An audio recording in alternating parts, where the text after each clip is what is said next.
On November 3rd, 2025, Venus received something it has not tasted in billions of years, and almost everyone on Earth missed it. While headlines were still circling around what happened at Mars a month earlier, a different planet quietly stepped into the path of an interstellar visitor. Comet 3 Atlas. A dirty snowball that has spent most of cosmic history wandering the dark between stars brushed past the orbit of Venus and did something extraordinary. It leaked. Its coma, its thin, ghostly atmosphere of gas and dust overlapped with the very top of Venus's atmosphere. In that brief overlap, molecules that formed around another star system, in a time before our sun even settled into its main sequence life, began falling into the clouds of a world we usually call hell. So, before we continue, hit like and subscribe so you don't miss a single revelation as this story unfolds moment by moment in real time. Tell me in the comments where you're watching, from what time it is there, and whether you believe we're hearing the whole truth about what's unfolding above our heads. And if you want to keep the signal alive, share this video on X, Facebook, Reddit, or even just with the people who still look up at night. You are the reason we can keep following the impossible, and for that, thank you. The first instinct is to dismiss it. Venus is where machines go to die.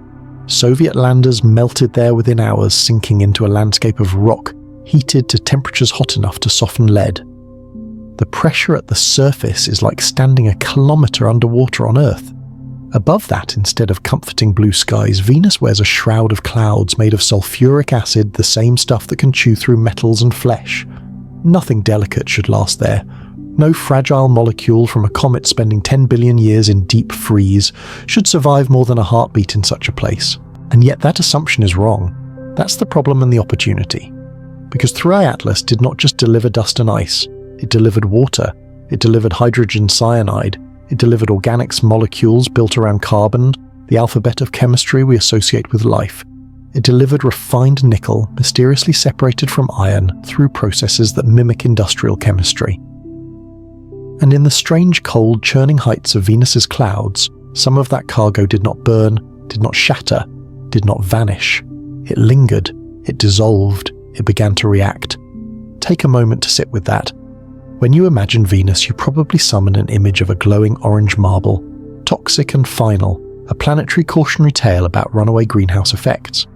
Now try to hold a second image at the same time, tiny droplets of sulfuric acid drifting 60 kilometers above that furnace, cradling molecules that were born around another star now quietly rearranging themselves under a dim yellow sun. The same clouds that have been nearly chemically closed and self-contained for eons have for the first time in geological memory been seeded with truly foreign matter.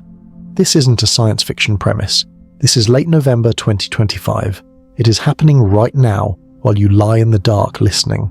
Venus's upper atmosphere is currently processing chemistry that did not come from Venus, did not come from Earth, did not come from any body that grew up in our solar system. For decades, scientists treated the Venusian clouds as a closed loop, a self-recycling system where every molecule rises, falls, and returns reshuffled, but never fundamentally changed by outside influence. On November 3rd, that loop was broken. New cards were slipped into the deck. Compare that to Mars. A month earlier, on October 3rd, the same comet swept past the red planet. Mars met it with a thin atmosphere and a cold surface. Material arrived, fell, and froze into place, waiting like a letter dropped into a snowdrift preserved for whoever digs it up decades later. Mars is an archivist, it stores what it is given. Venus is something else entirely. Venus is an alchemist. Its atmosphere is deep and heavy, 93 times more massive than Earth's. Its winds at cloud level race around the entire globe in just 4 Earth days. Its cloud-top temperatures hover between 0 and 60 degrees, cold enough for delicate chemistry, warm enough for reactions to proceed. When new material arrives there, it is not archived. It is thrown immediately into the mix. That contrast is why November 3rd matters so much more than it first appears. 3 Atlas did not simply brush past another planet. It poured interstellar chemistry directly into a planetary reaction chamber that never sleeps. The cloud layers that have remained essentially unchanged for billions of years are now circulating molecules they have never processed before. Hydrogen, cyanide, water vapor impulses higher than background nickel particles that should never have made it into those clouds. All of them have been caught in the super-rotating winds and pulled into the global flow. From our vantage point, orbiting a quiet blue world 100 million kilometers away, we can only infer what's happening there. But there are things we know with certainty. We know 3I Atlas is not native to this system. It carries isotopic signatures and an orbit that mark it as interstellar. We know it passed Mars first, then Venus, as it swept through the inner solar system after its close brush with the Sun. We know that by the time it encountered Venus, it was still actively outgassing at enormous rates tens of tons of water, and our tens of grams per second of hydrogen cyanide and carbon monoxide, plus that strange excess of nickel. And we know that if such a stream of material passes close enough to a planet with a thick, gravitationally bound atmosphere, some of it will be captured. The physics of that are not optional. What we don't know yet, not with the precision a scientist would be satisfied with, is the exact pattern of that capture, how much fell, how it layered, what combinations emerged in the hours and days afterward. That will come later in the language of spectra and models and papers. For now, in this moment between event and explanation, we can stand at the threshold with a wider view. A comet with memories from another star poured its history into a world we thought was chemically finished. The planet responded immediately, not with silence, but with reaction, turning that gift into something new. If you were drifting above Venus right now, in a quiet capsule suspended just above the cloud tops, you would see none of this with your eyes. The planet would still be a uniform blinding disk of pale yellow cloud. The storms would still curl hypnotically around the poles. The thick atmosphere would still hide the surface from view. But inside that shroud, invisible on human scales, molecules are colliding in combinations they have not tried here in billions of years. Some will be broken apart by ultraviolet light. Some will dissolve and merge inside acid droplets.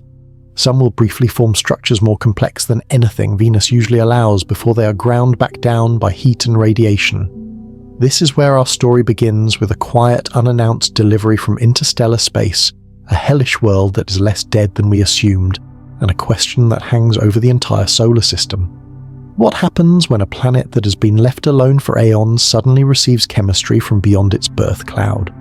On November 3rd, 2025, Venus began to answer that question for us.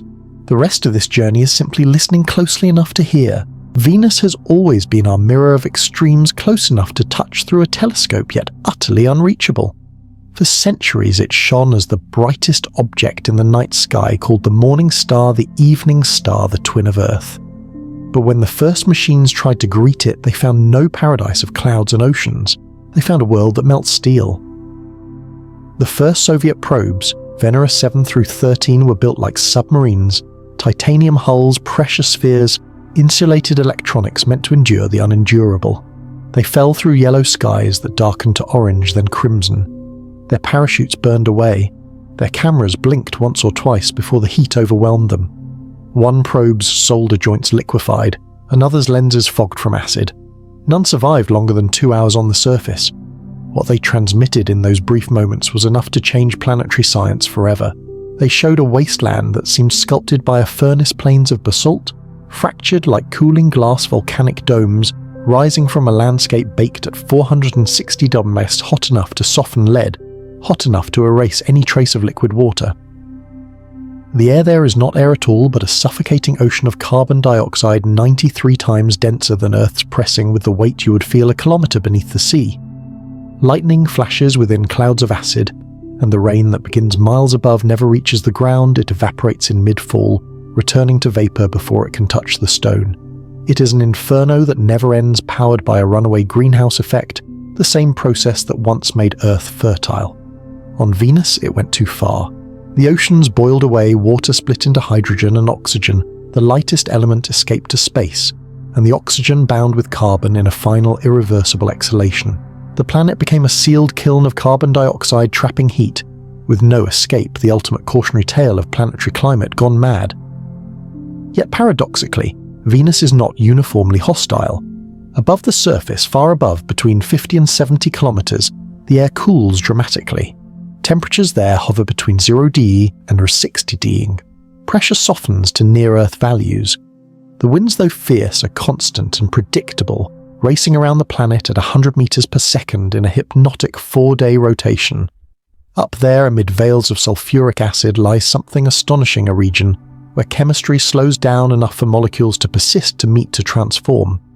This layer, cold, turbulent, luminous, in ultraviolet, may be the most surprising sanctuary in the solar system. Within it, droplets of acid the size of raindrops carry traces of water, sulfur chlorine, and now, perhaps molecules from an interstellar comet.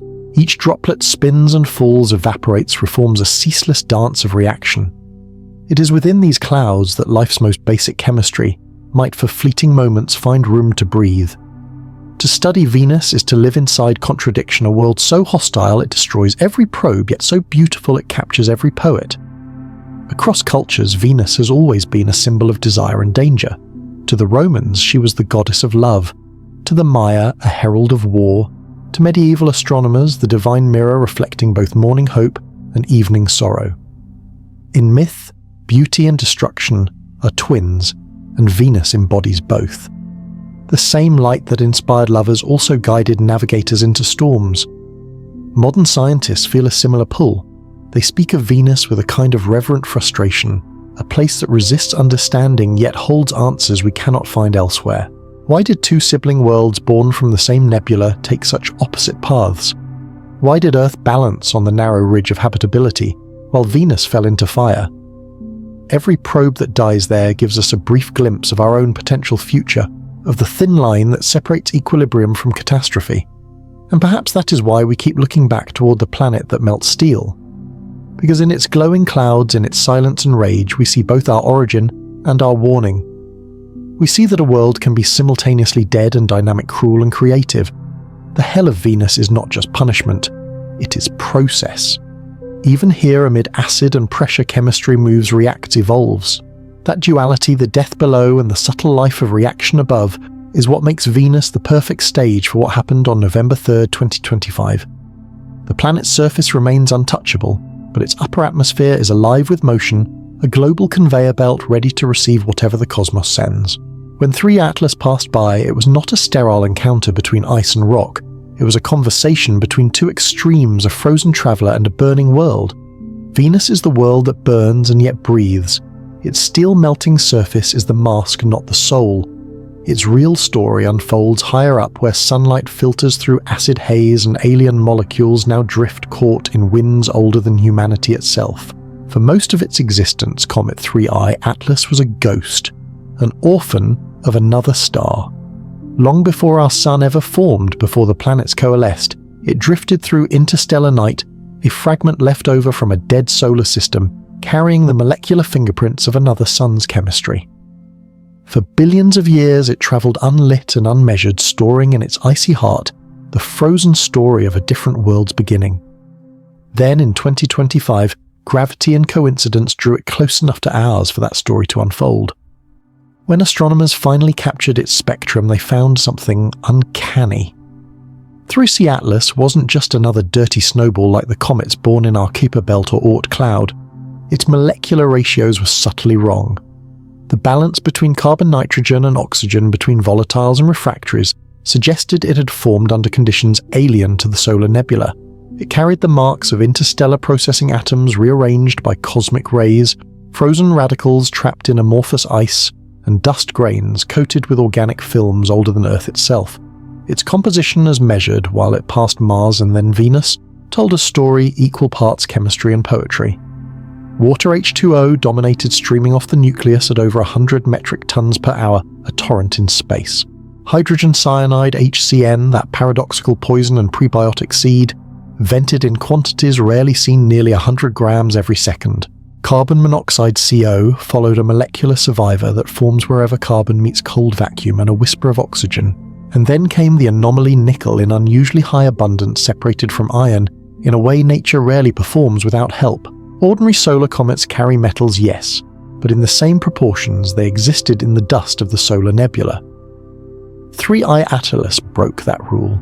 Its nickel lines flared stronger than its iron lines, as though the two had been refined, distilled by heat pressure, or something stranger. Some scientists compared it to a natural bond process, the same principle humans use in industry, to extract pure nickel from ores using carbonyl gases. No one can yet explain how such separation could happen in deep space. Perhaps it occurred during the comet's birth near a dying star that heated metals unevenly. Perhaps it was forged in the shockwave of a supernova, where nickel-56, one of the most common isotopes produced by stellar death, condensed separately from iron as the ejector cooled. However it formed, that metallic oddity made 3 Atlas unique, a messenger carrying the periodic table's afterglow. To understand how exotic this is, consider what defines a solar-born comet. The ones we know, Hale-Bopp Encke 67P, were assembled at the dawn of our own system, roughly 4.6 billion years ago. They formed from the same disk of gas and dust that made Earth, Mars and Venus, meaning their chemistry is our chemistry. The ratios of deuterium to hydrogen in their water, the patterns of organics in their ice, all reflect the fingerprints of the Sun's nursery. Interstellar comets are different. Their isotopic ratios are off-scale, their organic compounds richer in carbon chains and nitriles, their ice is scarred by cosmic radiation that our local comets never endured.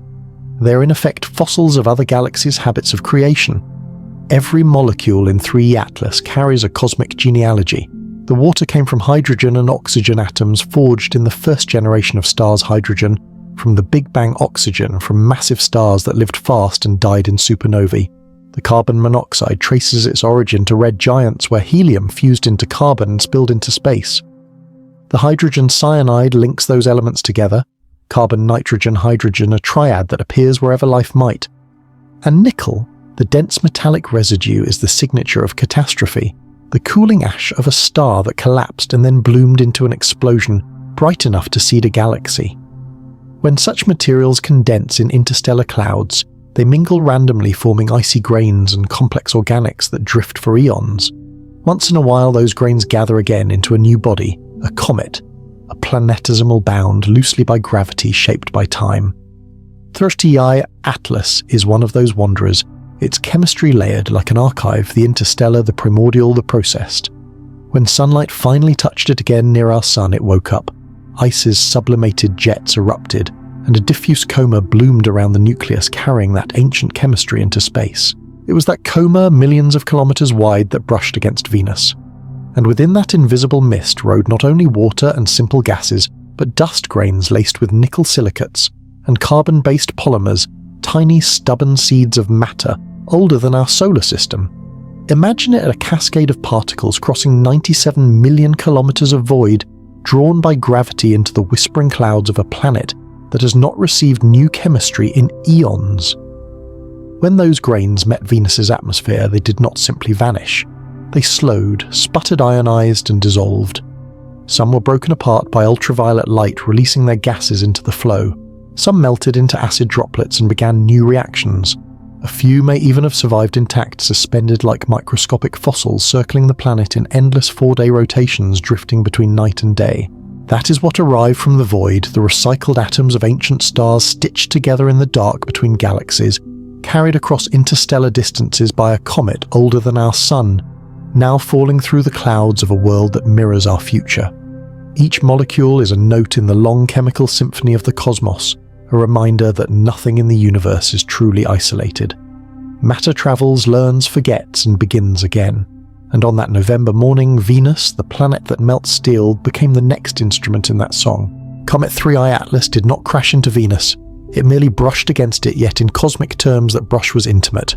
On November 3, 2025, the comet swept through the inner solar system at a distance of just 0.65 astronomical units, about 97 million kilometers from the Sun, and nearly the same distance from Venus itself. It was enough. At that range, the planet's gravity atmosphere and the comet's expanding coma all began to whisper to each other across space. Imagine the geometry as a dance of moving spheres. Venus, locked in its slow rotation, glided along its orbit like a polished bronze mirror.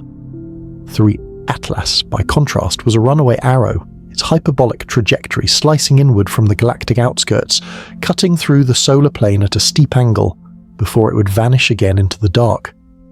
Where those paths nearly met, there was no collision, only intersection, an invisible handshake between a world and a wanderer.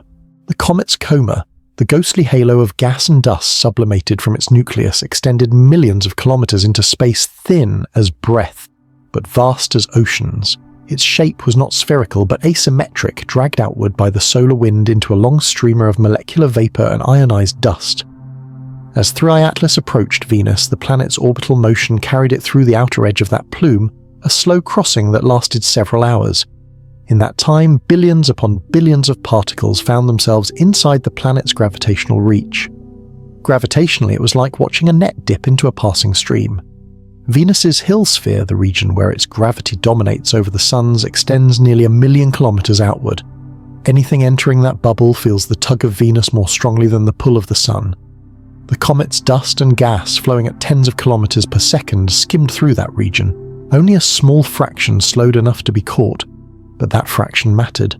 Venus does not have a magnetic field to deflect incoming material the way Earth does. Its atmosphere itself is the shield, a thick envelope that begins hundreds of kilometers above the surface, its outermost layers blending into the solar wind like the surface of a sea. When particles from the comet encountered this region, they were swept along field lines of ionized plasma dragged into vortices, and some of them slowed to a halt. The lightest molecules like water and hydrogen cyanide spiraled downward along those currents, encountering denser air and beginning their chemical afterlife. The geometry of this event, the exact alignment of Venus, the Sun, and the comet, was unusually favourable. Mars's encounter a month earlier had been glancing almost side-on. The comet's coma merely brushed its thin atmosphere at a steep angle. But with Venus, the trajectory was closer to head-on. For several hours, the planet sat nearly in the centre of the outgassing cone, the region of densest vapour streaming sunward from the nucleus. In that window, Venus became a target in the direct line of fire of an interstellar chemistry experiment. The comet's speed relative to Venus was astonishing, over 40 kilometers per second faster than any bullet humanity has ever made. Yet in the tenuous environment of the coma, relative velocity meant something subtler than impact. Molecules were not slamming into rock, they were intersecting gases. The motion was more like mist flowing across a mountain peak, streams of dust drifting over a planetary shield of air so thick it behaves almost like fluid on cosmic scales. Picture it, the unseen atmosphere of Venus standing like a translucent wall in the solar wind. Into that wall pours a stream of material from another star system, grains of ice, threads of carbon, glints of nickel dust, each smaller than a speck of smoke, but carrying within them the isotopic memories of a long-lost world. The flow crosses the planet's path, and gravity bends the streamlines slightly like wind curling around a hill. Some particles escape back into the void, others are caught decelerated and folded into the circulating air. From a spacecraft's point of view, the event would have been utterly silent. Akatsuki, the Japanese orbiter, watching from its elliptical path, would have seen only subtle spectral shifts, faint increases in waterlines, traces of cyanide, minute changes in reflectivity. Yet behind those numbers lay the intricate choreography of celestial mechanics. 1 million years of random motion had positioned a comet from another star to intersect a planet that had not changed its atmosphere in eons to within a fraction of a degree. This is how capture happens, not in fire but in frictionless grace. A planet's gravity extends like an invisible hand and passing material feels its pull. The faster the relative motion, the less time that pull has to act, but if the atmosphere itself can slow the traveller even slightly, the hand closes.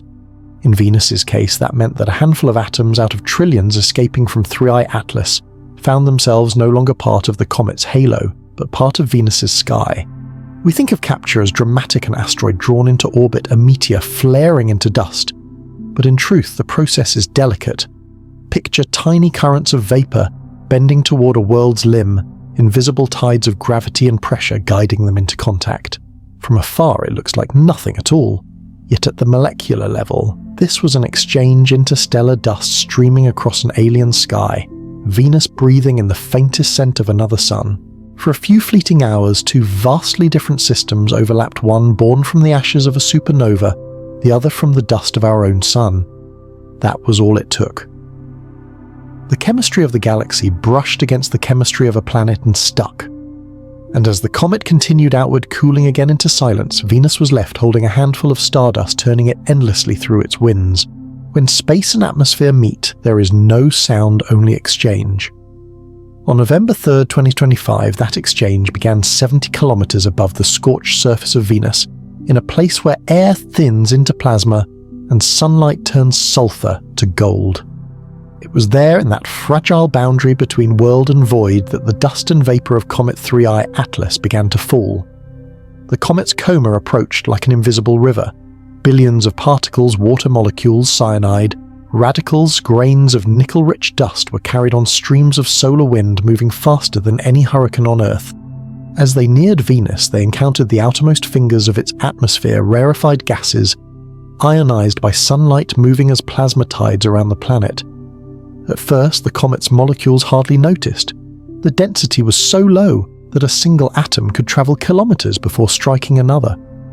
But collision by collision, the vacuum changed. Every impact was a surrender of speed. Each molecule that struck a carbon dioxide atom lost a fraction of its energy, slowing, spiraling, scattering. The fast became the merely swift, the swift became suspended. The rain had begun, though not the kind of rain we know. There were no droplets, no thunder, no scent of earth after water. This was rain from another star, a silent drizzle of molecules born light years away, now mingling with gases that had never left Venus since its birth. Some of the incoming material was instantly destroyed. Hydrogen cyanide broke apart under ultraviolet glare, releasing hydrogen and carbon-nitrogen fragments into the flow.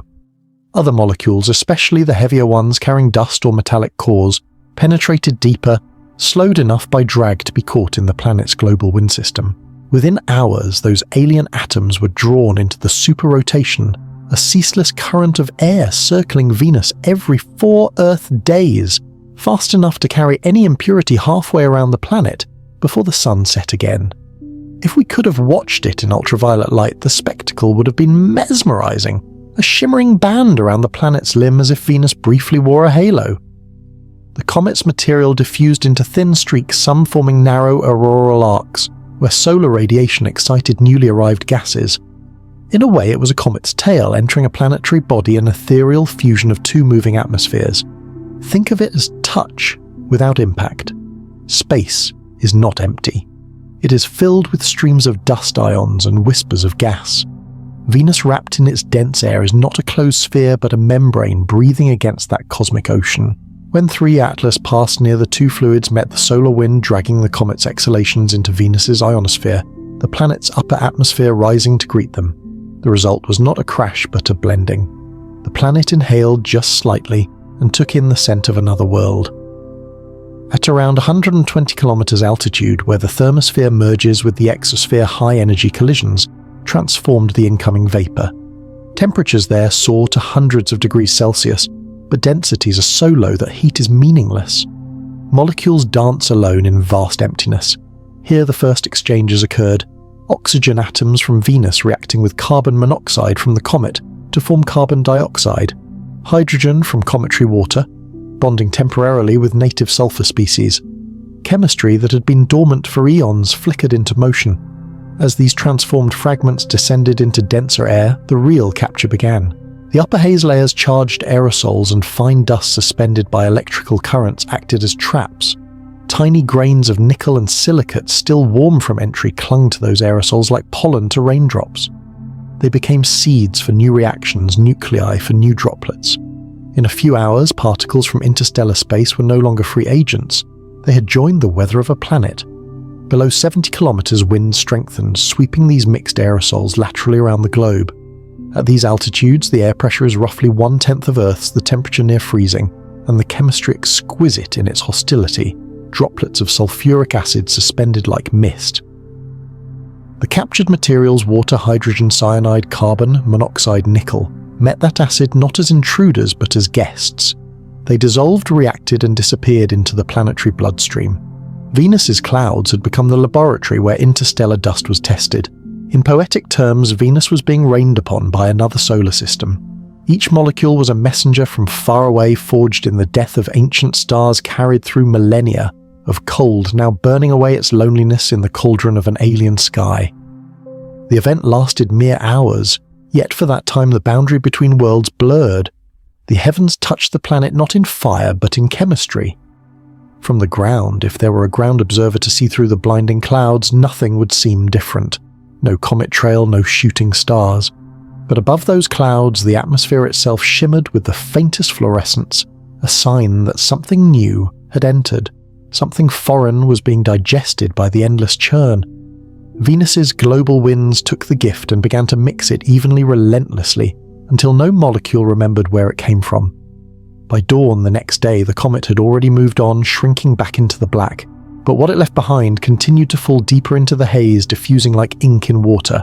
The materials that survived entry, water vapor, hydrogen, cyanide, and microscopic flecks of metal, now circled the planet, joining currents that would not stop for months. The cosmic rain had ended, but its consequences had just begun. For the first time in geological time, Venus had inhaled the dust of another star and held it in its breath. A month before Venus met the visitor from beyond Mars had its turn. On October 3, 2025, Comet 3 Atlas swept past the red planet, its coma brushing the upper atmosphere like a ghostly veil. The encounter made headlines for a moment, spectacular images, a brief shimmer of exotic chemistry, and then faded into background noise. By November, attention had shifted elsewhere. But in hindsight, those two encounters, Mars first, Venus second, became a perfect natural experiment. Two worlds, both neighbours of Earth, touched by the same interstellar hand, yet responding in utterly different ways. To understand why, you have to imagine their personalities. Mars is the archivist, thin, cold patient, a museum of the solar system's past. Venus is the alchemist, hot, volatile, impulsive, a planet that takes whatever it receives and turns it into something else. Both were given the same materials, water, hydrogen, cyanide, carbon monoxide, metallic dust, but what they did with those gifts revealed their true nature. When 3I Atlas passed Mars, its coma particles drifted down through an atmosphere so thin it barely counts as one. The air pressure there is less than 1% of Earth's, and temperatures plunged to 70 Diroln at night. Molecules arriving from the comet didn't encounter churning winds or violent chemistry. They encountered stillness. The tiny grains of dust and frozen gas that reached the surface froze solid. Hydrogen cyanide condensed into brittle crystals. Water vapor turned to frost. Nickel particles embedded themselves in polar ice or the iron oxide soil.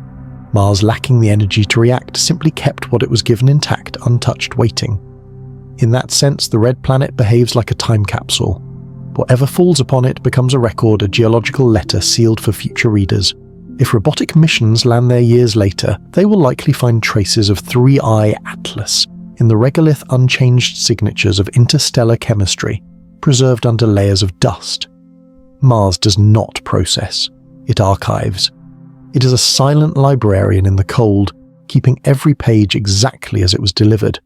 Venus, meanwhile, is the chemist at work. Its dense atmosphere does not allow anything to remain unchanged. Even the faintest intrusion, microscopic grains, wisps of gas, triggers a cascade of reactions. The same materials that Mars locked away in ice, Venus threw into a storm. Within minutes of arrival, molecules collided with sulfuric acid droplets, disassembled under ultraviolet light, recombined into new compounds. The planet's atmosphere isn't a surface, it's a vast dynamic engine. There are no archives on Venus, only transformations. Think of the contrast in rhythm. Mars operates on geological timescales. Dust settles, frost forms, centuries pass before sunlight or erosion disturbs a single grain. Venus operates on meteorological timescales.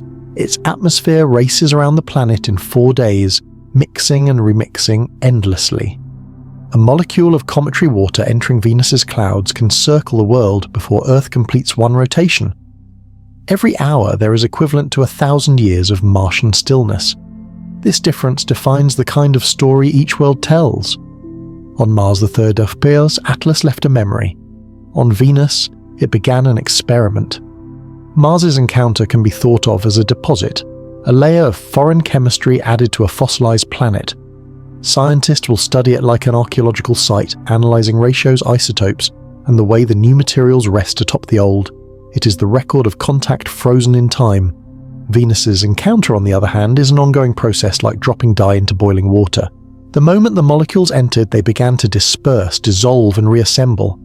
Within days, the entire planet was participating in the transformation, and because Venus's clouds are active chemical reactors, that transformation continues long after the comet's passage. The interstellar material doesn't merely survive there, it participates, changing both itself and the world it joined. There's a deeper poetry in this contrast. Both planets once resembled Earth. Both may have had oceans, magnetic fields, mild climates.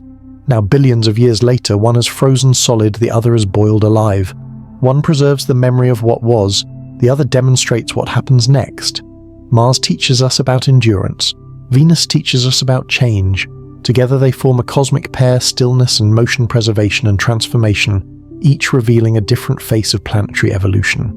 When scientists compare the data from the two encounters, they are essentially reading two versions of the same event written in different languages. Mars speaks in fossils, Venus speaks in flames. The comet was the same messenger, but each planet translated its message according to its character. So why Venus, not Mars? Because Venus answers. Mars stores the question away for someone else to find. But Venus reacts immediately, recklessly, vividly, turning a brief encounter into a planetary-scale chemistry lesson. For Mars, the visit of Three-Eye Atlas is a snapshot in ice. For Venus, it's an unfolding story in acid and light. And as of late 2025, that story is still being written in the upper clouds, a living record of how a dead planet can for a fleeting moment come alive again through contact with the stars. When scientists modelled the encounter, they found that Venus did not simply taste the passing comet, it swallowed a measurable portion of it. Between 3 and 10% of the outgassed material that crossed its gravitational sphere was caught slowed and folded into the planet's own air. In absolute terms, that sounds small. But when you're speaking of a comet ejecting hundreds of tons of vapour and dust, every hour, even a few percent becomes a planetary event. Those captured molecules entered not as a uniform drizzle, but as a filigree of invisible streams tangled by gravity and sunlight. Venus's day side, the hemisphere facing the sun during the encounter, was the first to meet the incoming material. There, the thin outermost layers of the atmosphere shimmered with collisions, ions lighting up briefly before fading into the haze. Most of the interception occurred along a crescent band near the subsolar point, where the coma's densest flow crossed the planet's edge. In this narrow region, a few million square kilometers of sky absorbed the lion's share of the comet's gift. Once inside, the story changed from geometry to motion. Venus does not keep anything still. Its atmosphere is a planet-sized carousel driven by unimaginable momentum. At the cloud tops about 60 kilometers above the surface, the winds howl at 100 meters per second, sweeping around the entire world in only 4 Earth days. Beneath that layer, the flow shifts and twists with vertical cells connecting equator to poles. The result is superrotation, a strange atmospheric ballet, where the air itself spins 60 times faster than the planet below it. To the eye, this motion would be hypnotic. If you stood aboard an imaginary observation platform suspended in the upper clouds, you would see bands of yellow and white curving beneath you like brushstrokes on a living canvas. Shadows from higher decks of clouds slide across the endless plain of sulfuric acid droplets. The sun itself would rise and set within hours, not because the planet turns quickly, it doesn't, but because the atmosphere drags light around faster than rotation can keep up. Into that perpetual flow fell the alien molecules. At first, they formed a faint localized plume above the sunlit hemisphere. But within days, superrotation stretched that plume into a ribbon wrapping all the way around the planet's equator. It was as if Venus had drawn a luminous scar across its own sky, a circular tide of foreign chemistry diffusing into native air. From there, vertical currents took over. Air rising at the equator carried some of the material upward into thinner regions. Descending flows at mid-latitudes pulled the rest downward toward the denser middle clouds where chemistry intensifies. Within a week, the new molecules had infiltrated almost every atmospheric layer from 50 to 70 kilometers. Models predict that hydrogen, cyanide, and water vapor, the lightest newcomers, spread the fastest riding the high-speed winds that encircle the planet. Nickel-bearing dust behaved differently. Heavier particles slowed quickly, spiraling downward in helical paths until they dissolved in acid droplets, or settled into stable altitudes. Yet even these were not confined for long. The circulation of Venus is global, a closed loop without rest. Everything mixes, nothing remains untouched. If you could see it from space in slow motion, you'd witness a choreography that feels less like weather and more like breath. The upper clouds inhale, sunlight expand and race eastward. The night side exhales, cooling, contracting, drawing currents down. The cycle repeats endlessly, a planet breathing in 4-day rhythms. Every molecule that enters that system joins the pulse. The comet's water vapor, the interstellar hydrogen cyanide, even the traces of nickel each is swept along, carried over day and night across pole and equator, until no part of Venus remains unvisited by what arrived on November 3rd. That circulation doesn't merely disperse the newcomers, it changes the canvas upon which they move. Local humidity in the upper clouds increases. Acid droplets absorb water, slightly diluting their concentration. hydrogen cyanide dissolves, forming weak bases that momentarily alter pH.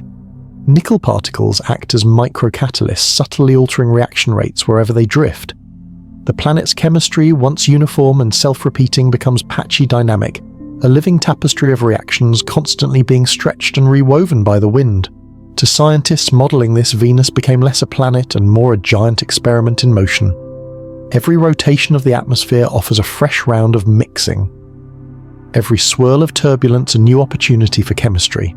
The model suggests that within 2 weeks more than 90% of the captured cometary material had been globally distributed. In just 14 days, an alien substance released across a patch of sky had become part of the entire planetary circulation.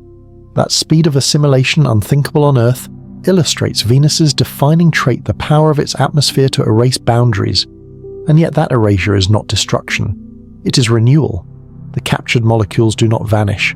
They change partners, find new roles in the ceaseless dance of sulfur and sunlight.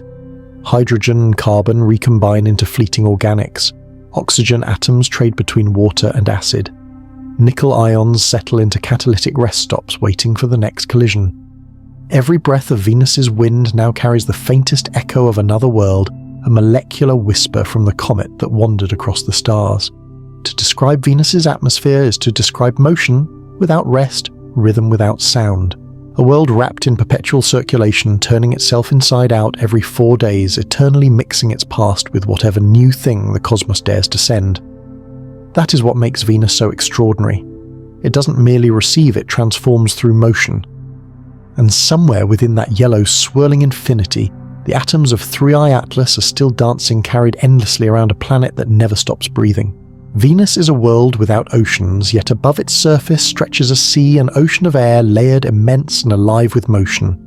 If you could dive into it the way a diver descends through water, you would pass through distinct chemical depths, each with its own character and rules. Scientists divide these levels into 3 primary layers, the upper, middle, and lower clouds, but that simplification hides an extraordinary complexity. Each stratum is a world of its own, shaped by pressure, temperature, and acid. At the top of this atmospheric sea, between 60 and 70 kilometers, lies the upper cloud deck. It is the sunlight zone, the photic layer of Venus's sky ocean. Here, light from the sun still filters through the haze, scattered and golden, and the clouds shimmer with a delicate translucence. Temperatures hover near freezing between 0 and 20 K. Pressure is low, barely 1/10 of Earth's surface, and the sulfuric acid droplets are relatively dilute, about 50 to 75% concentration. To a chemist, this zone is paradoxically gentle, cold enough that water ice can form thin coatings on droplets, warm enough that reactions proceed slow enough that complex molecules have time to survive before ultraviolet light tears them apart. This is where most of the incoming cometary material from 3I Atlas first settled. The alien molecules, water, hydrogen, cyanide, traces of nickel, floated here like plankton at the top of a sunlit sea, carried by winds that circle the planet in 4 Earth days. Photochemistry is fierce at this altitude. Ultraviolet light splits molecules apart, forming radicals that spark new reactions. But there is also persistence here, a momentary calm between creation and destruction. Many researchers consider this the most Earth-like zone of Venus, a place where temperature and pressure could in theory support chemistry, not unlike what once swirled in Earth's early atmosphere. Descend 10 kilometers deeper into 50-60 kilometers, and you enter the middle cloud layer, the Venusian thermocline. The world dims, sunlight weakens, the pressure doubles, temperatures fall to 20 to 40 degrees, and the sulfuric acid concentration rises to 75-90%. The droplets become heavier, more opaque, merging and splitting under shearing winds. This is the realm where the planet's signature Y-shaped cloud patterns and streaked vortices form massive slow whirlpools, seen in ultraviolet images by orbiters like Akatsuki. Here chemistry intensifies.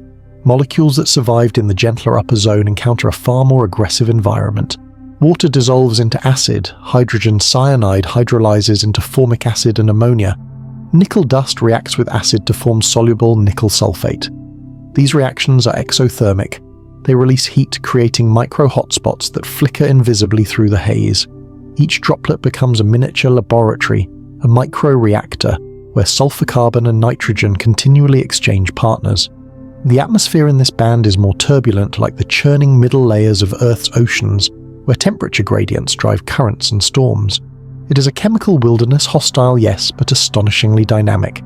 Drop lower still to 45-50 kilometers, and you reach the lower cloud layer, the abyssal zone of this alien ocean. Here pressure climbs toward one full Earth atmosphere. Temperatures plunge further, 40 to 60 degrees, yet the acid grows purer, 80 to 90% concentration and denser. Droplets swell into heavy mist. Sunlight is almost gone, replaced by a dim copper glow from below.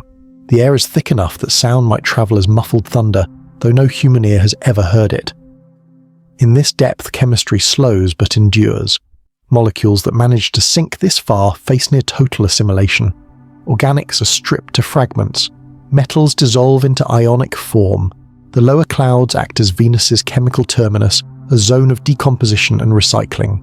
Droplets here eventually fall farther down, evaporating in the inferno below 40 kilometers, where temperatures soar above 200 degrees.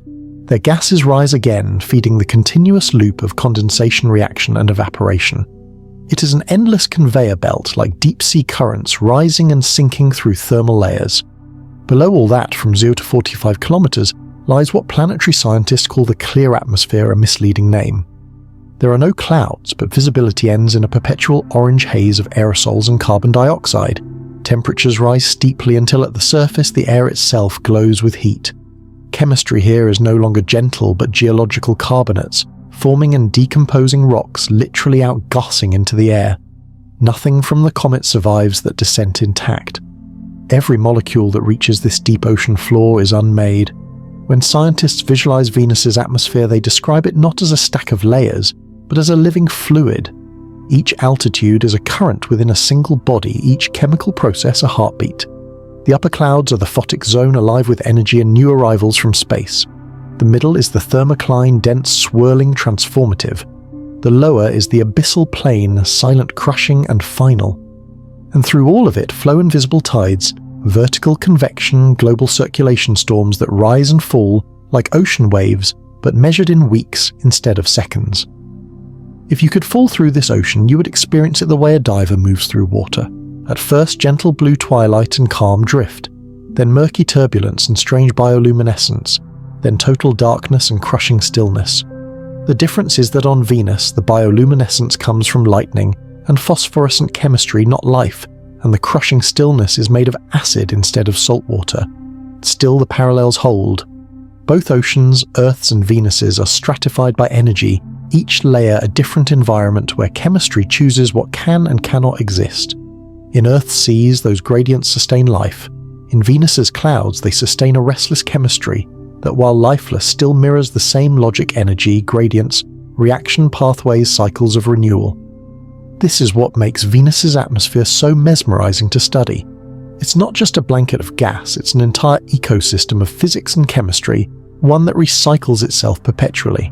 The comet's molecules from 3I Atlas are now dispersed through this system, rising and falling through its chemical depths, interacting with acid, sunlight, and heat in ways that may continue for months before equilibrium returns. An ocean without water, a sea without light, and within it a trace of another world now adrift, circulating forever in the slow tides of a planet that forgot what calm means. At the highest reaches of Venus's cloud ocean, between 60 and 70 kilometers above the molten surface, the air is thin, frigid, and strangely gentle. This is the upper cloud deck, the planet's fragile frontier where space and atmosphere still trade whispers. It is a realm of dilute sulfuric acid and pale light where chemistry slows to a meditative rhythm. Temperatures linger near 0 to 20 degrees and pressure is low, only a fraction of Earth's. Here the winds remain ferocious, yet the collisions between molecules are so infrequent that reactions unfold in slow motion. It is in every sense a frozen sea of acid snowflakes where alien molecules drift unhurried. When the comet 3I Atlas passed, this was where its gift first arrived. Water vapor, hydrogen cyanide, and microscopic grains of nickel-bearing dust entered this layer like plankton, entering sunlight at the top of a vast ocean. Instead of crashing or burning, they floated. The acid droplets suspended here are faintly translucent, more mist than liquid, and between them stretches an immense void of gas, thin enough that a molecule can travel meters before meeting another. In such solitude, even fragile compounds can survive for hours, sometimes days before ultraviolet light or chemistry unravels them. To visualize this layer, imagine standing in the gondola of a silent balloon, hovering 65 kilometers above the planet.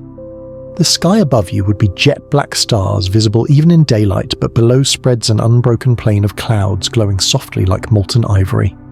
The horizon curves sharply, giving the sense that the world beneath you is both immense and perilously close.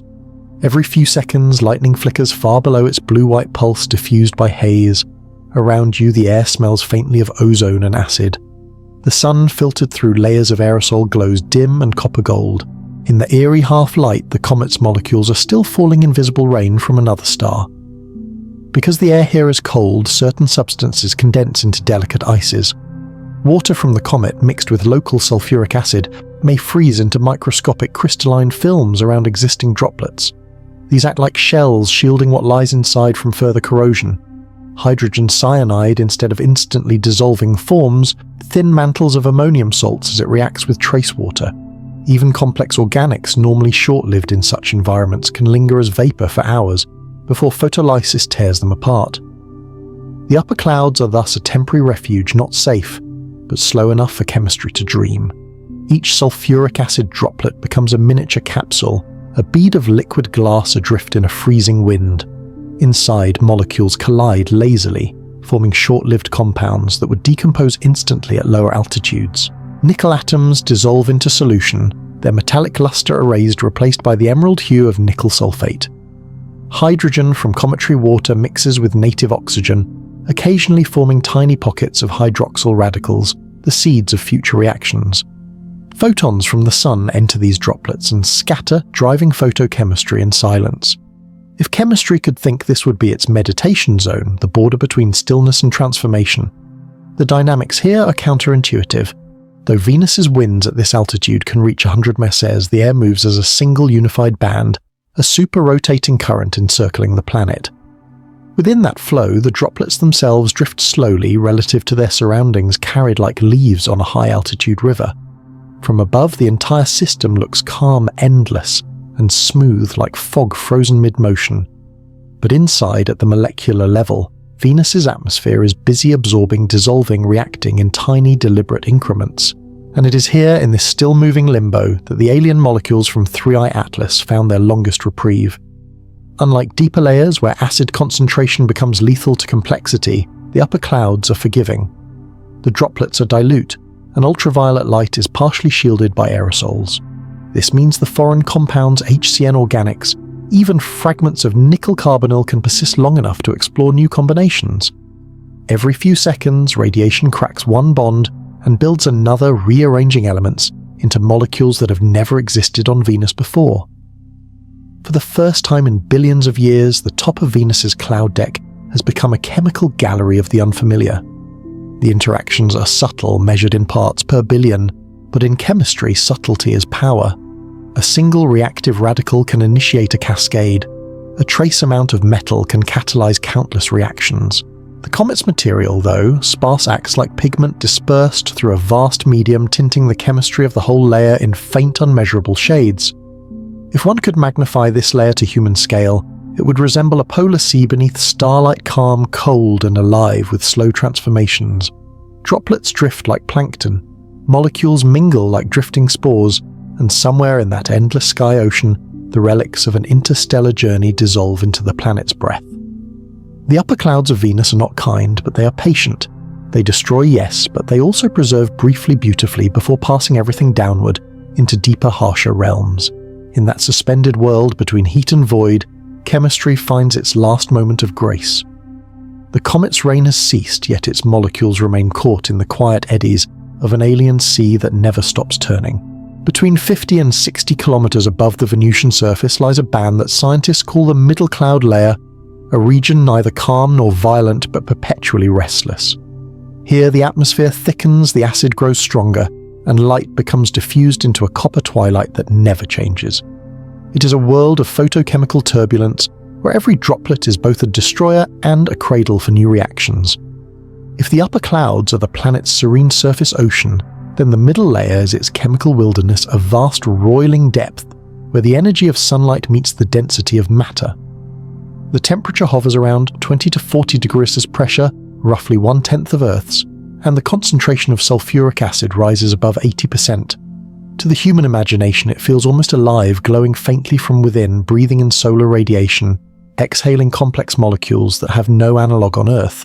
When the alien molecules from 3I Atlas descended into this layer, their brief calm ended. The delicate refuge of the upper clouds gave way to chaos acid droplets, merging and splitting in turbulent convection, charged by lightning and ultraviolet light. Each molecule of hydrogen, cyanide, and water was seized by a frenzy of reactions that Venus has practiced for billions of years. Here, destruction and creation are the same process. Hydrogen cyanide, the molecule of both death and potential life, does not survive long in this world. As it dissolves into the dense acid mist, it hydrolyzes, breaking apart under the assault of heat and sulfuric acid. The nitrogen atoms recombine with hydrogen from water vapor to form ammonium bisulfate. Carbon chains splinter into carbon monoxide and tiny fragments of formic acid. Yet for a moment, between dissolution and recombination, Venus holds a fleeting experiment in nitrogen, carbon, and oxygen, coexisting in a medium that mirrors the primordial mixtures from which life once emerged elsewhere. Water too meets its transformation here. The droplets absorb it greedily, each one a hungry cell seeking equilibrium. Inside, the H2O reacts with sulfur trioxide to produce sulfuric acid, reinforcing the very substance that dominates the clouds. Every molecule of water added from the comet strengthens the planet's own corrosive nature, feeding its endless loop of self-maintenance. But not all water is destroyed instantly. Some vapor persists in the thin zones between droplets, forming microscopic humidity pockets, where radicals form and vanish in nanoseconds, the briefest of chemical weather. The light in this layer never changes. Sunlight arrives already filtered, stripped of its blue and violet by the haze above. What remains is a perpetual amber dawn, soft yet menacing, where shadows blur and depth vanishes. Ultraviolet light, invisible to the eye, still penetrates, and it is this hidden radiation that drives most of the chaos. Every photon carries enough energy to break bonds, to split water, to create hydroxyl radicals that leap between molecules like sparks. If you could float there in a sealed capsule, you'd see faint fluorescent flickers, the ghost light of chemical reactions rippling like auroras within the fog. Invisible storms rage constantly here. Not the lightning we know, but convective turbulence powered by temperature gradients between night and day. Columns of air rise and fall, shearing against one another, generating electrical charges that sometimes release as blue discharges, microlightning invisible from orbit, but powerful enough to rearrange local chemistry. Each spark oxidizes trace gases, igniting miniature reaction cascades that ripple outward through the haze. Hydrogen cyanide becomes nitrogen oxides, water becomes hydroxyl radicals, carbon monoxide turns briefly into carbon dioxide before breaking apart again. Venus's middle clouds are a furnace without flame, a chemistry of pure transformation eternally unfinished. The nickel-bearing particles that fell from the upper layer behave like catalysts here. They dissolve into ions within the acid droplets, enhancing certain reactions, accelerating others. In laboratory simulations on Earth, such metals can promote the conversion of HCN into amino acid precursors, glycine, alanine, under specific conditions. On Venus, those same pathways exist only as fleeting flashes, possibilities, rising and vanishing before equilibrium restores the acid's dominion. Still, for those brief instants, the planet's atmosphere behaves almost like a prebiotic soup, stripped of life, yet repeating life's first steps in slow motion. From orbit, this layer glows faintly in ultraviolet, patterned by Y-shaped streaks that circle the planet every 4 days. Those markings are not just visual curiosities, they are signatures of circulation regions, where chemistry changes faster, where the comet's molecules may have been drawn into vortices and spun through cycles of reaction. Inside those bands, gases move like underwater currents, carrying fragments of alien matter across hemispheres. The upper air might appear serene, but beneath it churns a storm of molecular reinvention. If the upper clouds are preservation, the middle clouds are transformation. Everything that enters here, sulfur, carbon, hydrogen, metal or dust, is broken down and rewritten. Molecules from a comet born around another star find themselves unmade and reborn in a planet's ancient chemistry, contributing new lines to a reaction network that has been running since before Earth cooled. To call this chaos destruction is misleading. In Venus's middle atmosphere, every end is also a beginning. Within its dim orange glow, the elements remember what it was like to be free to collide, to bind, to fall apart, to form again. And somewhere in that fluorescent haze of perpetual dawn, the atoms of 3i Atlas are still at work, dissolved but not forgotten, learning the language of a world that remakes everything it touches. At last we descend into the lower cloud layer, the boundary between atmosphere and inferno, where Venus's chemistry reaches its terminus. Between 45 and 50 kilometers above the surface, the air grows thicker, heavier, and strangely luminous, as if the whole world were glowing from its own fever. Temperatures sink to 40 to 60 degrees, but the pressure climbs to nearly one full Earth atmosphere. The sulfuric acid droplets here are no longer misty. They are dense syrup-like, nearly pure 90% acid swirling through amber haze. Light from the sun, already filtered and scattered by the clouds above, arrives as a dim molten dusk. No shadows exist here, only glow. This is where chemistry ends and begins again. Everything that survives the upper layers eventually falls into this one. The fragments of cometary molecules, the reaction products of photochemistry, the dust that drifted too far downward. The acid here is not gentle. It strips, dissolves, oxidizes. Organics become carbon dioxide and water vapor. Metals are etched into sulfate salts. Nitrogen-bearing compounds are torn into simpler gases. What remains after all this is returned to Venus itself, folded back into the planet's endless circulation. A droplet born in the upper clouds may take weeks to descend through these depths. As it falls, it thickens with acid and collects debris nickel ions, oxidized carbon-sulfur oxides. When it reaches this lower layer, it becomes part of a slow rain that never touches the ground. The heat below is too intense. The droplets evaporate mid-fall, releasing their gases back upward, feeding the next generation of clouds. This is Venus's eternal loop: creation, descent, destruction, rebirth. Nothing is lost, only transformed. The comet's gifts, water, hydrogen, cyanide, organics, meet their end here, but not in vain. Each is broken into components that re-enter the planet's native chemistry. Water fuels the formation of new acid. Hydrogen becomes part of transient radicals that rise again. Nickel dissolved as ions may remain in circulation for months, catalyzing reactions in droplets far above before finally being buried in sulfuric haze.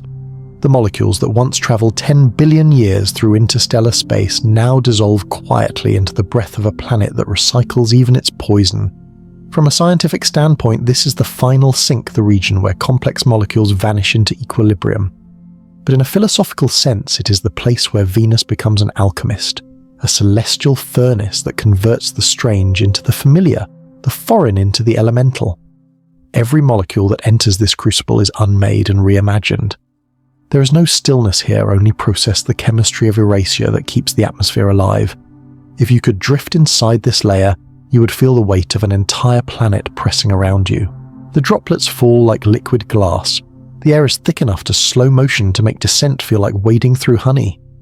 Beneath your capsule's window, the light deepens to a bronze twilight. The sky glows faintly red, and somewhere below unseen, the surface bakes at 460 degrees Celsius, hot enough to melt steel. This is the border where gases remember they were once stone, where minerals begin to vaporize, and acids rain upward instead of down. Scientists call this chemical equilibrium, but that phrase conceals poetry. In truth, Venus is a self-forging system. The planet devours what falls into it, and breathes it back as something new, its own version of resurrection. When the materials from 3i Atlas entered this region, they did not vanish meaninglessly. They became part of Venus's identity, joining the ancient cycle of sulfur and oxygen that defines the planet's existence. They came as visitors from beyond the sun and left as part of a world's bloodstream. Venus does not preserve, it transmutes. Where Mars archives dust, Venus makes gold of it, not literally but chemically through transformation, so complete it erases memory itself. And yet there is a strange beauty in that loss, a kind of planetary mercy. Every molecule that falls through these clouds is granted one final act to burn, to recombine, to rise again as vapor in the cycle of the planet's endless breath. Every alien atom becomes native. Every fragment finds a home in acid and light. In this way, Venus keeps faith with the oldest rule in chemistry, and in life alike, nothing is destroyed, only changed. For billions of years, Venus has been a closed system, a perfect circle of chemistry turning within itself. Nothing new arrives, and nothing truly leaves. The planet's atmosphere behaves like an ancient clock, whose gears never stop but never advance. Sulfur rises, burns, condenses, falls, and rises again. The cycle is unbroken, precise, and seemingly eternal. At its core lies the sulfur loop, the quiet engine of the planet's identity. Sulfur dioxide SO2 ascends from the superheated surface, or from volcanic vents buried beneath the haze. Once high enough to meet sunlight ultraviolet radiation, tears it apart, splitting bonds and freeing oxygen atoms. Those atoms combine with trace water vapor to form sulfuric acid H2SO4. The acid condenses into droplets, Venus's luminous cloud shrouding the planet in pale gold. These droplets grow heavier as they merge until gravity pulls them downward into warmer air. Their heat reclaims what the sun created, the droplets evaporate. The acid decomposes back into sulfur dioxide and water, and the gas rises once again. A cycle completed and renewed. No external hand stirs this wheel. No comet dust, no asteroid rain, no gentle influx of interplanetary debris. For eons, Venus has fed entirely on itself, recycling the same atoms through endless chemical reincarnation. The result is an atmosphere that seems unchanging, even immortal. Every molecule knows its place. Every process returns to its beginning. Scientists sometimes call this a state of equilibrium, but equilibrium in truth is not peace, it is waiting. Equilibrium is what happens when nothing interrupts you anymore, when the outer universe stops sending surprises and your only conversation is with your own reflection. That is what Venus became, a planet that forgot what new feels like. Its clouds have circled in the same rhythm for 1 billion years, like the repeating tides of a dead ocean. Each droplet born from the vapor of an older one, each molecule an echo of the same reaction replayed across epochs. In human time, that's eternity. In cosmic time, it's a pause. Beneath that apparent stillness hides an immense tension, the desire of chemistry to change, constrained by the absence of novelty. The atmosphere's beauty lies in its discipline, nothing wasted, nothing random. Each transformation, sulfur to acid, acid to vapor, vapor to gas, returns precisely to its beginning. The system does not permit deviation. To study Venus, scientists once said, was to study stability, incarnate a world locked in perpetual chemical meditation. And yet stability is never absolute. Even in perfect loops, entropy whispers. Photons chip away at molecules, trace impurities accumulate, reactions drift by infinitesimal degrees. Over geological time, these deviations would have altered the system, but too slowly for any living witness to notice. The only true disruption would have to come from outside. For 1 billion years, none came. Venus stood apart, sealed beneath its acid veil, its clouds immune to cosmic dust, its chemistry perfectly balanced. Earth received comets, asteroids, and water-bearing impacts. Mars absorbed meteorites and interplanetary organics. But Venus, closer to the sun, shrouded in heat and gravity, deflected nearly all of them. It was a chemical monastery isolated from the universe, turning its thoughts endlessly inward. Until November 3rd, 2025. That was the day equilibrium ended, the moment the circle was broken. The arrival of alien molecules from Comet 3 Atlas was not just an astronomical event, it was a philosophical one. For the first time in geologic memory, something foreign entered Venus's closed system. The cycle faltered not by destruction but by curiosity. The sulfuric acid clouds, so practiced in their repetition, suddenly faced a question they hadn't encountered in billions of years. What are you?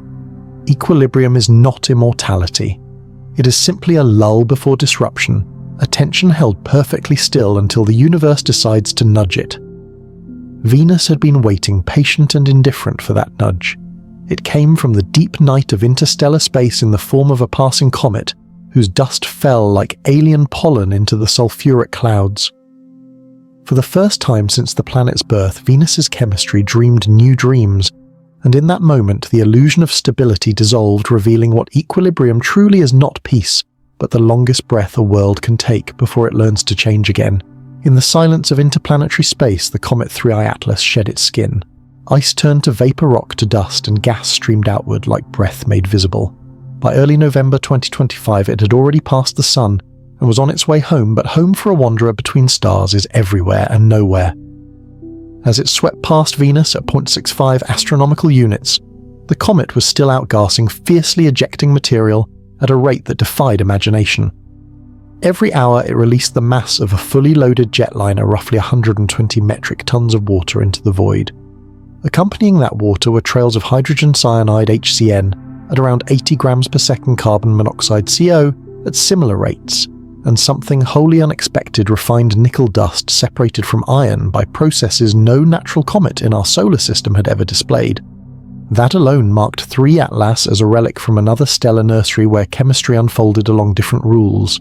Most of that material dispersed harmlessly into the solar wind, but a fraction, perhaps 3 to 10% of the comet's outgassing envelope drifted close enough for Venus's immense gravity to reach out and take hold.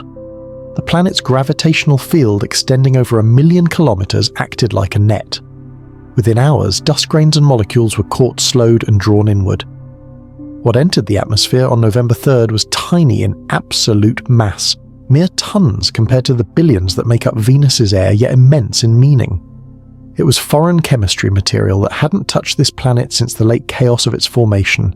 To grasp the scale, consider this: when the comet passed Mars a month earlier, it deposited a layer of frost-like debris no thicker than a sheet of paper across a few thousand square kilometers. But Mars's surface is static, cold, and still. The molecules froze, waiting for time and sunlight. Venus, by contrast, is alive with circulation. Here, the same mass of alien material was inhaled by the winds dispersed through cloud decks and set into motion almost immediately. What Mars stored, Venus processed.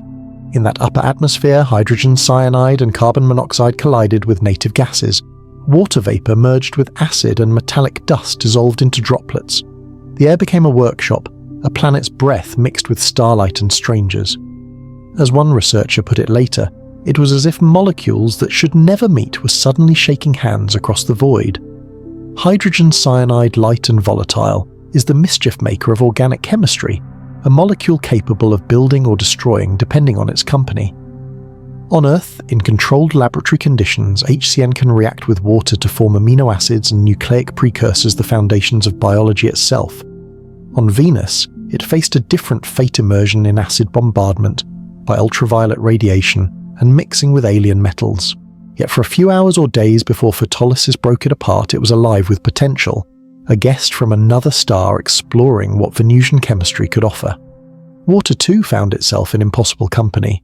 Venus's atmosphere already contains trace moisture only a few parts per million, and every molecule is precious.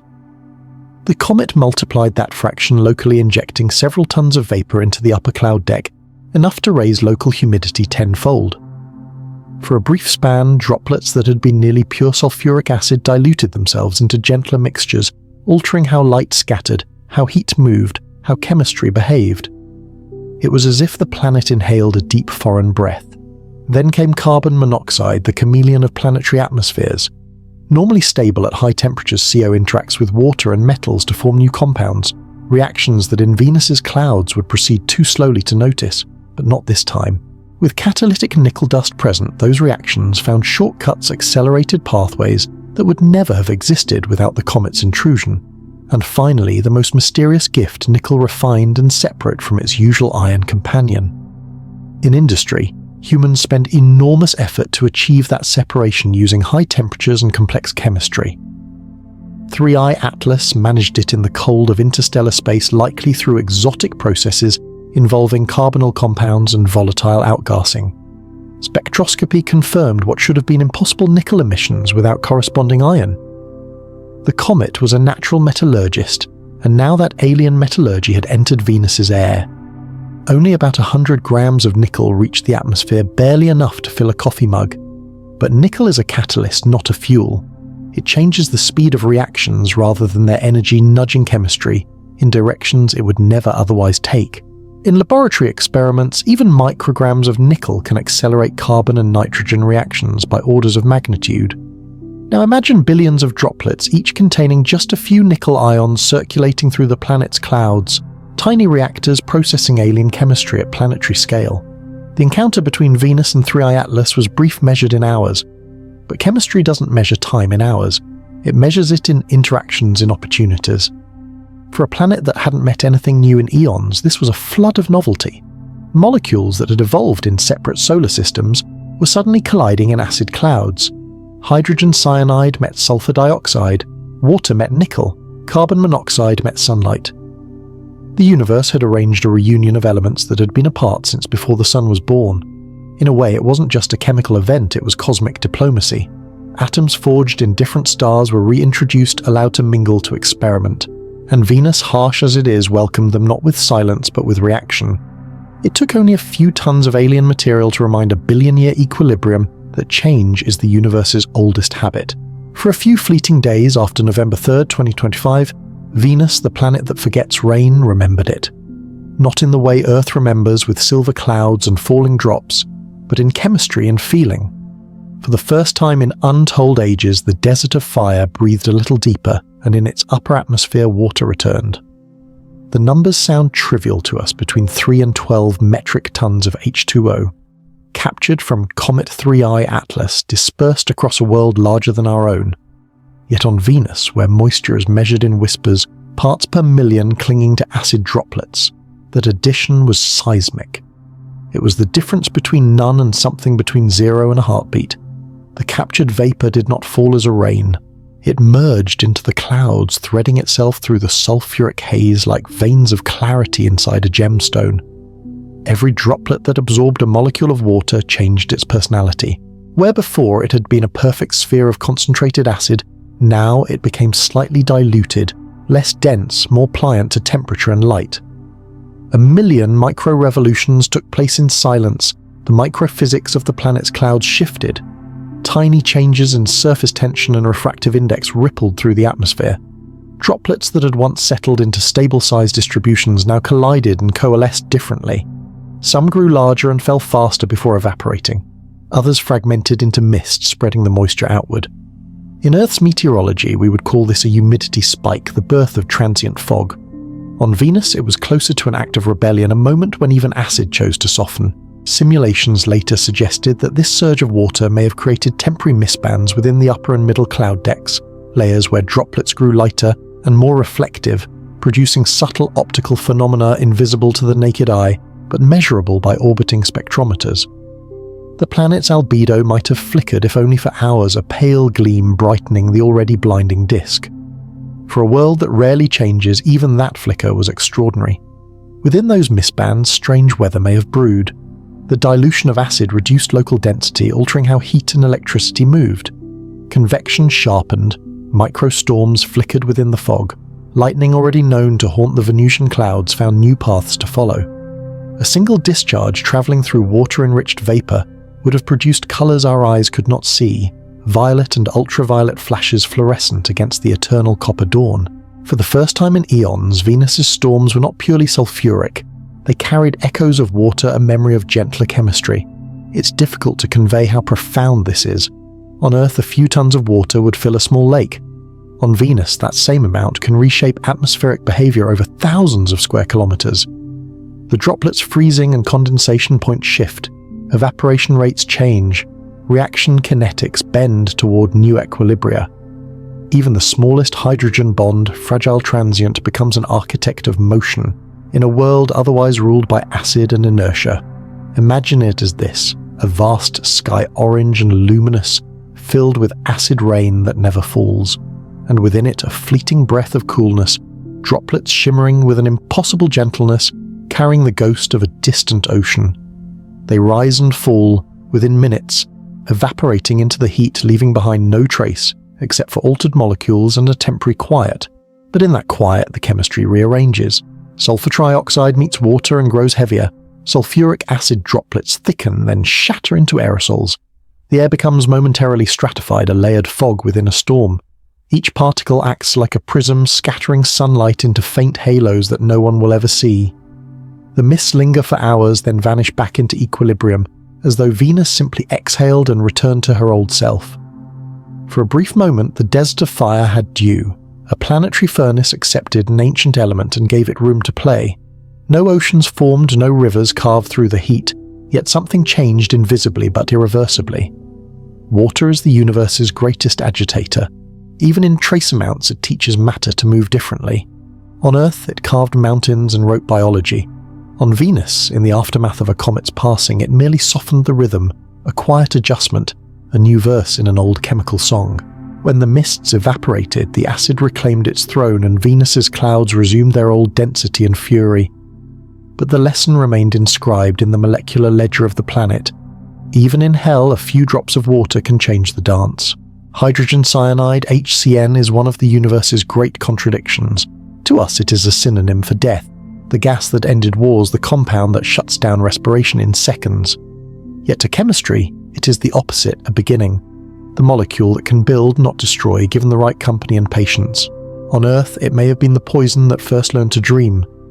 When Comet 3I Atlas brushed past Venus, it carried with it kilograms of this paradox.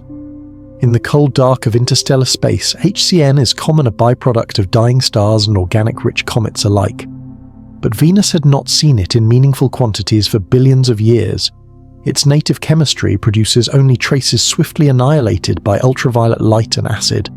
The comet changed that. Over the hours of encounter, Venus captured roughly 1 to 2 kilograms of pure hydrogen cyanide gas, barely a breath by human measure, yet a flood of novelty for a closed system that had forgotten it existed. The moment it entered Venus's atmosphere, the molecule began to divide its loyalties. Some drifted upwards, scattering into the high winds. Some dissolved into acid droplets hiding in their translucent shells. Some were torn apart immediately by sunlight, its bonds snapping like brittle glass. But not all died. The survivors became restless guests in a world that had never known them mingling with water vapor from the same comet, and with sulfuric acid native to Venus's clouds. And in that meeting the impossible began, the poison became a seed. Chemistry textbooks on Earth describe what happens next. HCN given energy and even a trace of water will link with itself, forming chains, nitriles, amino acids, adenine, the basic alphabet of biochemistry. These reactions were the heart of the famous Miller-Urey experiment of 1953, where scientists mimicked Earth's early atmosphere and found that sparks through HCN-rich gases could produce the building blocks of life. It was the first time humans watched matter invent complexity unaided. The discovery startled everyone, for it proved that the divide between lifeless and living is chemical, not mystical. On Venus, the ingredients are far more brutal acid, instead of water heat, instead of mild warmth, yet the principle holds.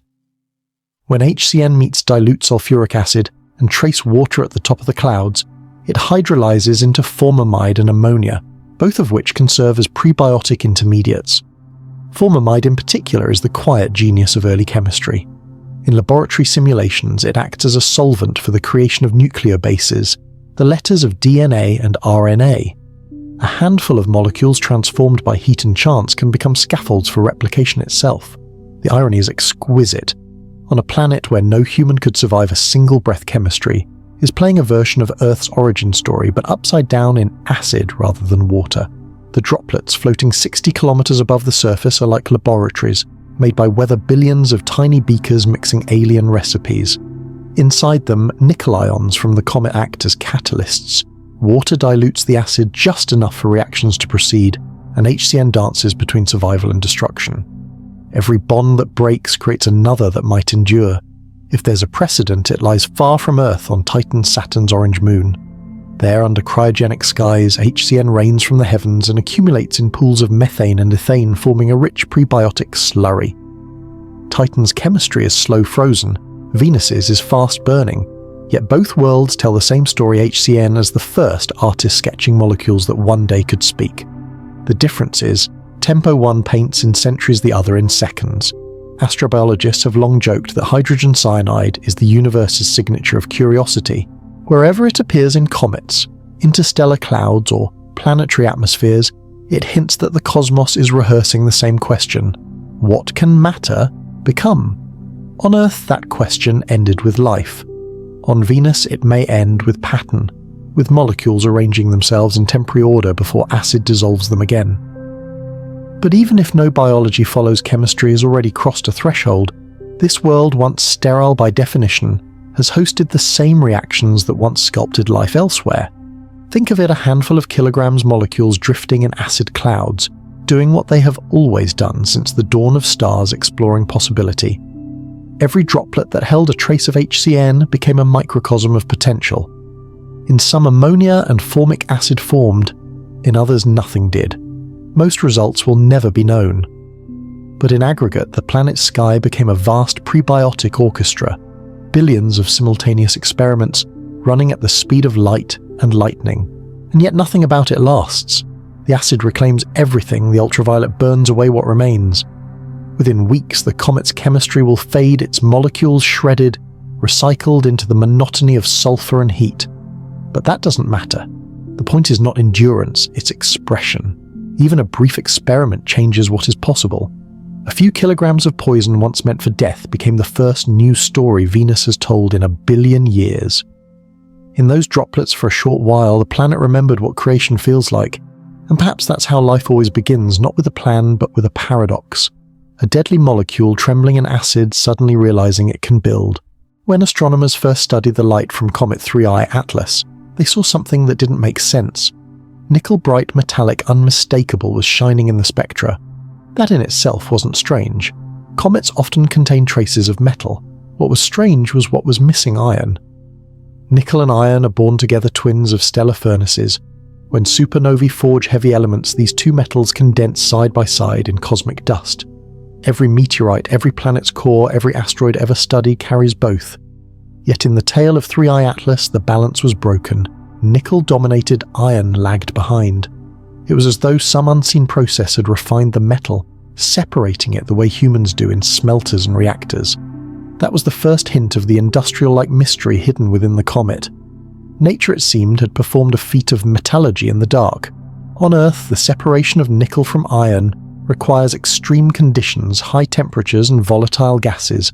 The MON process discovered in the 19th century uses carbon monoxide to form nickel carbonyl, a gas that carries nickel away from heavier residues before decomposing back into pure metal. But the same chemistry can in theory occur naturally if the ingredients are present and the timing is right. Deep inside 3I Atlas, over billions of years of cosmic wandering, that process may have unfolded spontaneously. Picture it, the comet's core buried under kilometers of ice, warmed intermittently by the flickering light of distant stars and radioactive decay. Carbon monoxide seeps through metal grains, binds to nickel atoms, and lifts them as volatile compounds through microfractures. When the gas reaches cooler layers, it releases them again, leaving behind nickel-rich veins, pure and gleaming in darkness. Over aeons, repetition perfects the separation, until what emerges into sunlight is a metallic anomaly, a relic of natural engineering no human hand designed. When that nickel reached Venus, it arrived not as inert dust, but as a catalyst waiting for a role. Catalysts are chemistry's secret accelerators. They don't join reactions, but they make them possible. Nickel is among the best. On Earth, it sits at the heart of hydrogenation and Fischer-Tropsch synthesis.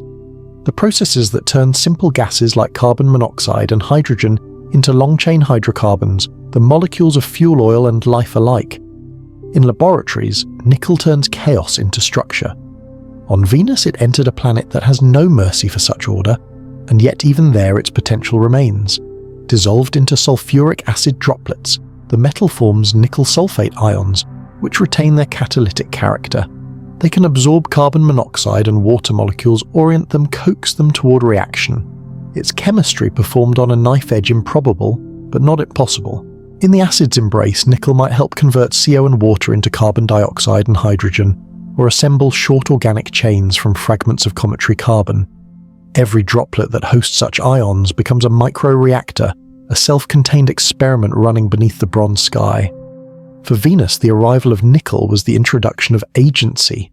Until then, its chemistry was passive acid, corroding heat, decomposing ultraviolet unmaking. Catalysis changed that. Now the reactions had direction paths that unfolded faster, more intricately than random collisions would allow. The droplets became engines, not graves. To scientists, this is astonishing. To poets, it's something more, the first whisper of intention in a world of indifference. Nickel doesn't think, of course, but it behaves as though it does, favoring order over chaos building, where everything else destroys. In a sense, this was Venus's metallurgical awakening. The planet received a trace of technology not forged by life or industry, but by time and cosmic chemistry. A natural bond process carried out in the cold, refining metal through patience alone.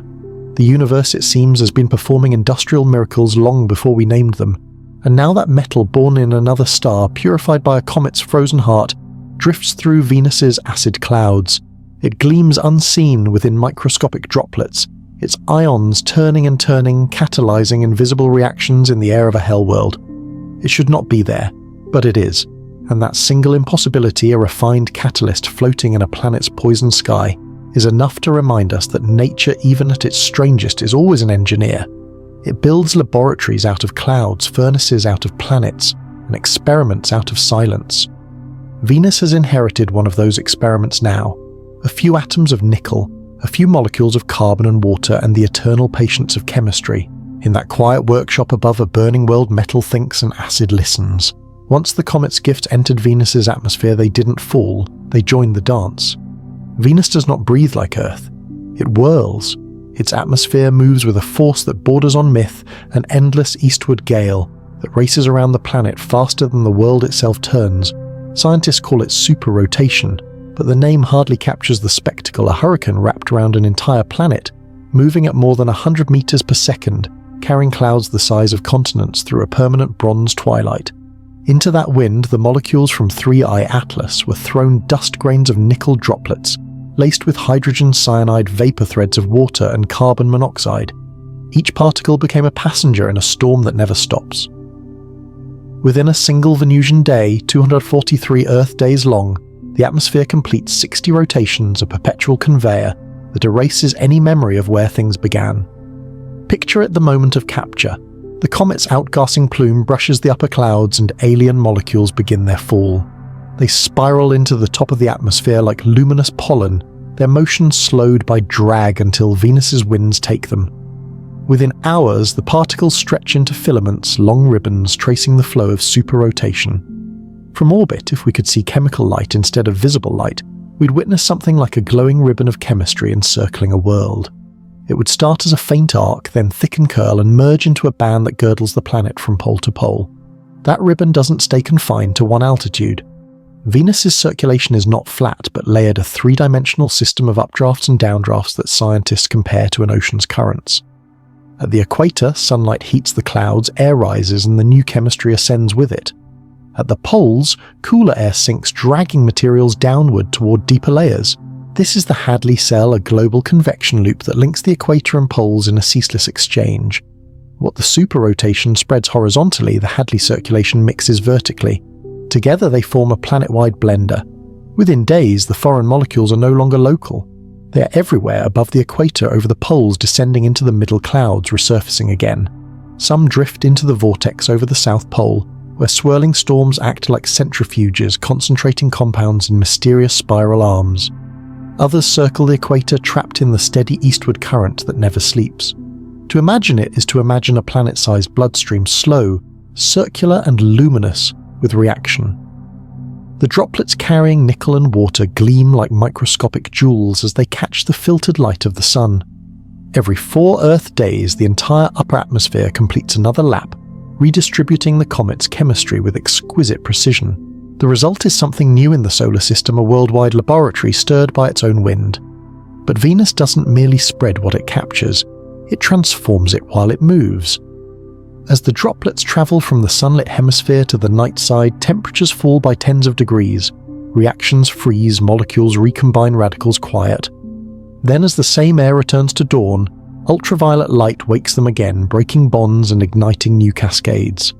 The planet becomes a living experiment, its chemistry pulsing with the rhythm of day and night. Each full rotation of the atmosphere is like a cycle in a cosmic reactor, heating, cooling, irradiating, mixing. This is not weather as we know it, it is alchemy in motion. The comet's molecules, once localized in a narrow corridor of space, now inhabit every latitude, every altitude, every hidden eddy. A single hydrogen cyanide molecule that entered near the equator could within weeks find itself drifting above the poles or spiraling back toward the subsolar point, passing through thousands of chemical interactions on its journey. The circulation doesn't just move materials, it gives them time to interact, to react, to become something else, before destruction claims them. The Akatsuki orbiter's cameras have glimpsed the outer signatures of this great mixing cloud streaks, that shift and bend Y-shaped waves that slide around the planet every 4 Earth days, shimmering in ultraviolet. Beneath those waves, invisible to our eyes, the comet's compounds are being folded into the native sulfuric matrix thread by thread. Every molecule leaves its fingerprint, however faint in this choreography. If you could hover above the night side of Venus and see with chemical vision, the view would defy belief. The entire planet would appear sheathed in faint bioluminescence bands and tendrils glowing softly, where reactions release energy spiraling toward the poles like auroras in amber acid. It would look less like a planet and more like a heart pulsing with the slow rhythm of circulation. This is Venus's response to intrusion, not rejection, but assimilation. The alien matter does not fall and vanish, it becomes part of the storm. In time, the water will evaporate, the HCN will burn away, the nickel will oxidize, but for now they travel together fused into the planet's breath. Every rotation, every sunrise, every sulfur storm now carries a trace of another world. And as the winds keep circling, the line between Venusian and interstellar grows thinner until the whole atmosphere becomes one luminous mixture, a glowing ribbon of chemistry encircling a world that has finally remembered how to change. All across the bronze sky of Venus, something flickers unseen by human eyes, but constant like the heartbeat of the planet itself.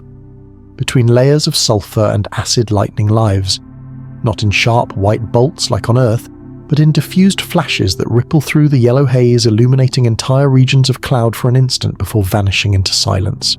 Each flash is brief, yet together they form a symphony of fire that has played for eons above a world of pressure and heat. For decades, scientists doubted it. Venus's clouds seem too dense, its air too heavy, its chemistry too alien. But the evidence has grown. Soviet Venera landers recorded distant bursts of static as they descended. Pioneer Venus orbiter caught electromagnetic signatures of storms. Akatsuki, Japan's patient sentinel, has seen ghost-like glows flickering across the night hemisphere. Every decade adds a new fragment of proof that beneath the calm facade of the clouds, Venus crackles with energy. That energy is no small thing. Each discharge may release billions of joules, enough to light a city, and across the global cloud deck such flashes could number in the tens of thousands per day. Cumulatively, their energy flux rivals that of an immense planetary laboratory, a constant storm where chemistry is written in plasma rather than ink. The atmosphere becomes a reactor the size of a world.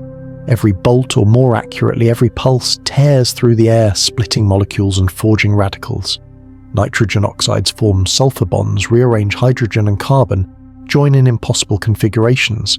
When ultraviolet sunlight joins the storm from above, photochemistry and electrodynamics merge into a single process, a planet sculpting its own atmosphere with light and fire. In the upper layers, ultraviolet radiation from the sun is relentless. Venus's dense clouds scatter much of it, but not all. The surviving photons dive deep, breaking bonds in sulfur dioxide water vapor and the remnants of cometary hydrogen cyanide. From that violence arise radicals, fragments of molecules half-formed and desperate for partners. Hydroxyl, OH, sulfur trioxide, SO3, carbonyl, CO, and nitrogen-bearing chains all bloom in the split second after impact. They are the alphabet of chemical improvisation, short-lived, unpredictable, endlessly creative. In the middle atmosphere, lightning takes over where sunlight fades. There, the collisions of ice acid and mineral dust charge the clouds like a vast capacitor. When the imbalance grows too great, electricity leaps. The discharge carves a tunnel through the haze, heating the air to tens of thousands of degrees. For a fraction of a second, even sulfuric acid vaporizes into plasma. In that heat, everything that seemed inert comes alive. Bonds melt and reform faster than thought. The plasma cools into droplets again, but now they contain new species of molecules that never existed before the strike. Imagine that multiplied across an entire planet. Every flicker, every spark, every UV photon becomes a note in a chemical symphony, the Venusian storm orchestra. Cometary molecules swept up by superrotation are caught in these lightning zones, torn apart, then rebuilt. Hydrogen cyanide becomes formamide. Formamide becomes amino-like fragments, and those fragments rise again into sunlight to begin the cycle anew. Venus's sky from pole to pole is therefore not dead, but electrically alive. Its clouds are the most active electrical environment known outside Earth. Some researchers estimate that the total energy released daily through photochemical and lightning reactions equals the power output of a small civilization, the equivalent of billions of light bulbs burning invisibly behind a curtain of acid and amber. The planet is in a sense performing constant experiments on itself. For the molecules from 3I Atlas, this storm was destiny. After drifting for weeks through gentle haze, they found themselves caught in the electric fields of Venus's middle clouds.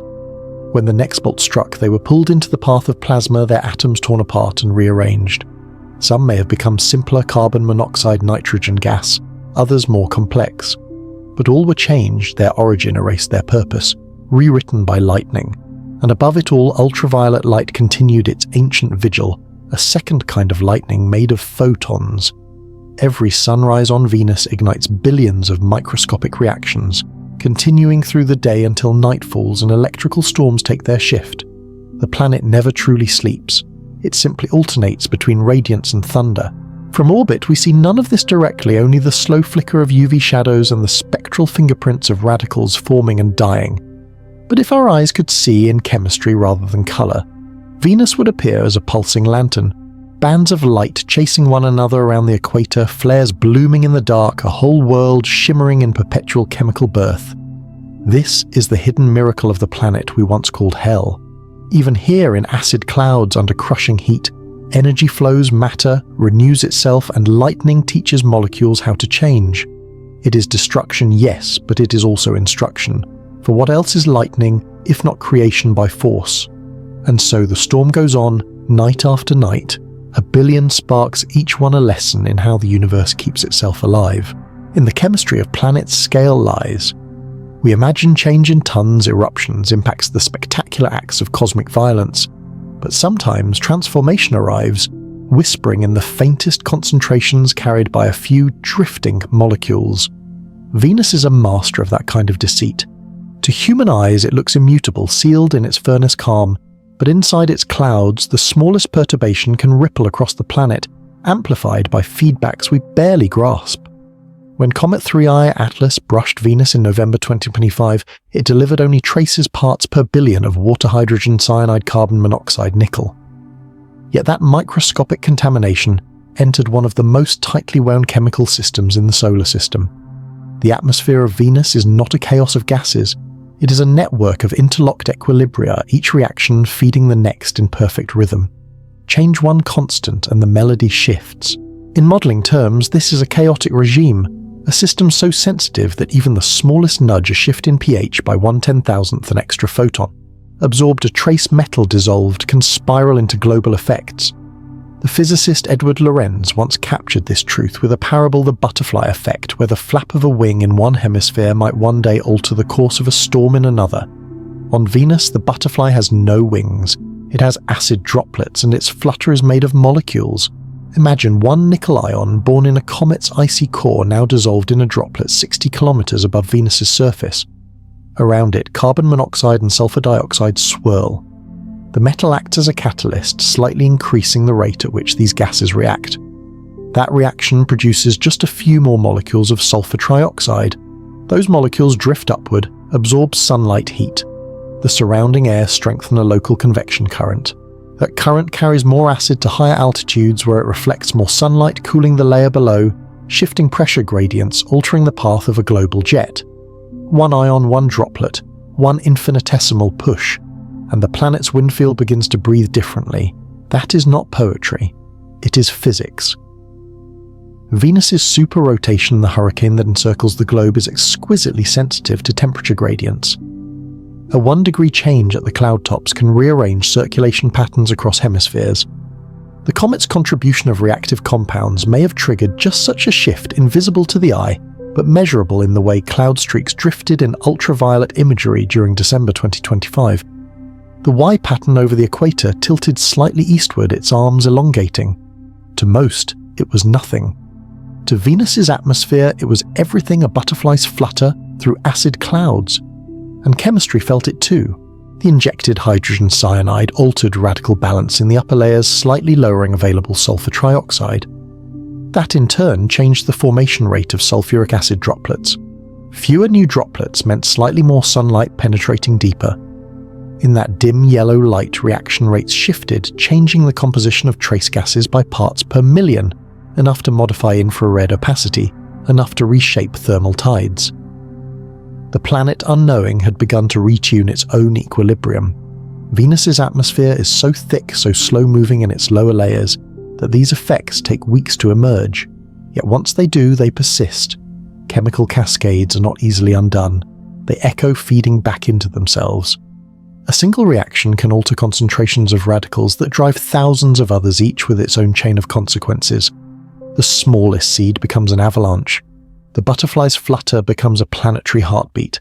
To visualize it, imagine the planet not as a sphere but as a living tapestry of reaction zones, glowing threads intertwining. Each droplet's chemistry sends a pulse, outward, colliding with others, weaving complexity across the globe. Every storm, every photon, every fragment of nickel or hydrogen adds a new stitch. And from orbit, it would appear, if only we could see chemical light, as an unending shimmer of adjustment, an atmosphere learning anew how to balance itself. This is the essence of chaos, not randomness, but sensitivity. A system that responds profoundly to what seems negligible. The universe uses this principle everywhere in weather and ecosystems in human history. Venus now joins that choir, its entire sky resonating with the aftermath of an event that began as dust drifting from a comet's tail. It is easy to dismiss such change. The world still glows, the same colour turns the same way. But inside the constancy, the ratios have shifted, a touch more carbon monoxide, a trace less acid, a new pattern of winds. The equilibrium that ruled for 1 billion years is no longer quite the same. And perhaps that is how planetary transformation always begins, not with cataclysm, but with a whisper in the clouds. A few molecules out of place, a butterfly made of nickel and acid flapping its invisible wings. In 2024, a quiet paper in astrobiology overturned what generations had believed about Venus. Researchers at MIT and Cardiff tested a heresy: could amino acids, the letters of life, survive in concentrated sulfuric acid? For decades, the answer had been an emphatic no. Sulfuric acid was the solvent of destruction, the liquid fire that erases structure, the planetary signature of sterility. But the experiments told another story. In sealed vials filled with acid stronger than anything found in Venus's clouds, certain amino acids did not dissolve. They endured. Not just minutes or hours, days. Peptide bonds, those fragile links that hold together chains of carbon, nitrogen, and oxygen, should have been shattered instantly. Yet spectroscopic analysis showed they held firm, vibrating but unbroken. Molecules like glycine, alanine, and valine persisted as if wrapped in invisible armor. Even when surrounded by 90% sulfuric acid, they refused to die. The results stunned the planetary community. It meant that Venus's clouds were not chemically dead zones, but potential laboratories of resilience environments where the building blocks of life could outlast even the most corrosive assault. For a planet long dismissed as hell, this was a theological revelation told through chemistry. Why? Because the bonds at the heart of these molecules are not purely mechanical. They are quantum agreements. A peptide bond is a shared vibration of electrons between atoms balanced between resonant states. To break it, energy must overcome not just physical distance, but a kind of coherence, the delicate stability born from shared quantum probability. In simple terms, these molecules survive because their electrons refuse to forget each other. Inside Venus's clouds, that defiance may matter. Temperatures of 30 to 70 degrees pressure, near 1 atmosphere, droplets of acid, like floating laboratories, a harsh but steady environment. When the comet 3I Atlas delivered hydrogen cyanide and water, it seeded chemistry that could in theory form these same amino acids. The 2024 study suggests that once formed they could linger unreactive but intact, suspended in the haze. Not alive, not yet, but unextinguished. This endurance hints at something profound, that life's alphabet is harder to erase than we thought. Even when stripped of water, oxygen, or protection, these molecules persist because their architecture is fundamentally stable in ways we're only beginning to understand. Life's chemistry is not fragile. It is tenacious, encoded into the laws of matter themselves. Think about what that means in cosmic terms. Amino acids have been found in meteorites, in interstellar dust, in comets like 67P and 3I Atlas. Now we know they can withstand the acid of Venus, an acid that melts. Metal eats glass, crushes circuitry. Somehow, in the universe's most inhospitable places, the grammar of biology keeps reappearing as if refusing to forget its lines. Perhaps this is not coincidence, but inevitability. Maybe the building blocks of life are not merely passengers in space, but survivors hardened by cosmic trials evolving not through biology, but through chemistry's will to persist. If even a handful of these molecules can float for months in Venus's clouds shielded within acid droplets, then the idea of a dead world begins to crumble. A molecule that endures is a molecule that waits for gentler conditions for catalysts for the next photon of energy. Waiting is the first act of patience, and patience is the beginning of life. Picture them now, invisible chains of carbon and nitrogen drifting through amber light, quivering with internal symmetry. They are not living yet, they vibrate with the same quantum heartbeat that all life shares. Around them, acid rain swirls, thunder rolls, ultraviolet light breaks and reassembles their neighbours, but the peptide bonds hold resonating quietly through the storm. They are messages written in the language of endurance. We've been through fire before. We will not dissolve easily. Venus, it turns out, may not host life, but in its poisoned clouds, life's molecules remember how to survive, and that is almost the same thing. Above the infernal plains of Venus, where light glows amber and thunder rolls without sound, the sky is filled with laboratories, not of glass and steel, but of acid billions of floating droplets, each one a world unto itself. From afar, they appear as clouds. Up close, they are a sea of spherical chambers suspended between gravity and wind. Inside them, chemistry never rests. These droplets are made mostly of sulfuric acid, dense and heavy, with just a whisper of water less than 1%, yet it is enough. When the molecules from Comet 3IR Atlas arrived in 2025, they found themselves captured by these droplets, folded gently into their burning interiors. Hydrogen cyanide, dissolved carbon monoxide diffused. Trace water softened the acid's sting. Every droplet became a microscopic reactor running experiments that no scientist on Earth could design. Within each sphere, reactions unfold in concentric layers, a universe in miniature. At the core, where the acid is purest hydrogen cyanide meets residual water and hydrolyzes into formamide, a compound known on Earth to give rise to amino acids and nucleobases. Near the surface, ultraviolet light from the filtered sun breaks apart sulfur dioxide and HCN alike, creating ammonia radicals that drift inward. The result is an acid-neutralized zone, a thin shell where the pH rises just enough for complex organics to form and persist for a heartbeat longer than they should. In this fleeting balance, poison becomes medium. Sulfuric acid, once the destroyer of bonds, becomes the vessel that protects and transforms. Its density slows diffusion, allowing fragile molecules to linger instead of fleeing. Its opacity shields them from ultraviolet annihilation. Its droplets merge and divide like cells sharing material as they drift. In the perpetual dusk of Venus's upper atmosphere, the line between destruction and creation grows beautifully thin. Scientists now model these droplets as billions of miniature test tubes floating in the wind. Each one measures only a few micrometers across, yet collectively they form a chemical ocean, with more reaction sites than all Earth's laboratories combined. Every droplet performs its own random experiment, some neutralizing, some concentrating, some synthesizing. Most yield nothing but simple ions. But statistically, a few may stumble into patterns of self-organization, ring structures, peptide-like chains, networks of radicals that reassemble faster than they break apart. Think of it a planetary-scale combinatorial chemistry, set stirred by superrotation, charged by lightning, irradiated by sunlight, and seeded by a comet from another star. In that setting, even low-probability reactions become inevitable given enough time and repetition. Every droplet is a thought, every collision a question. Over millions of such questions per second, Venus's atmosphere becomes a conversation in chemistry, one that has been ongoing for 1 billion years but was reawakened in 2025 by a whisper of novelty. The geometry of each droplet enhances the miracle. Surface tension holds its contents in suspension, and the curvature creates gradients of temperature and concentration, a natural centrifuge. Ions migrate toward or away from the center, forming layered chemistries that mimic the compartmentalization of living cells. Some droplets absorb metallic ions from the cometary dust nickel, perhaps chromium or magnesium, which act as catalysts guiding reactions toward complexity. When those droplets merge, they exchange products and start anew like cells undergoing division and fusion at once. The result is not life, not yet, but process. A relentless rehearsal for what life requires, enclosure, variation, repetition, and inheritance through structure rather than DNA. If life is the universe learning to remember, then Venus's clouds are its notebooks filled with half-written equations waiting for time to solve them. From orbit, the process is invisible. The clouds remain smooth, featureless, endlessly swirling.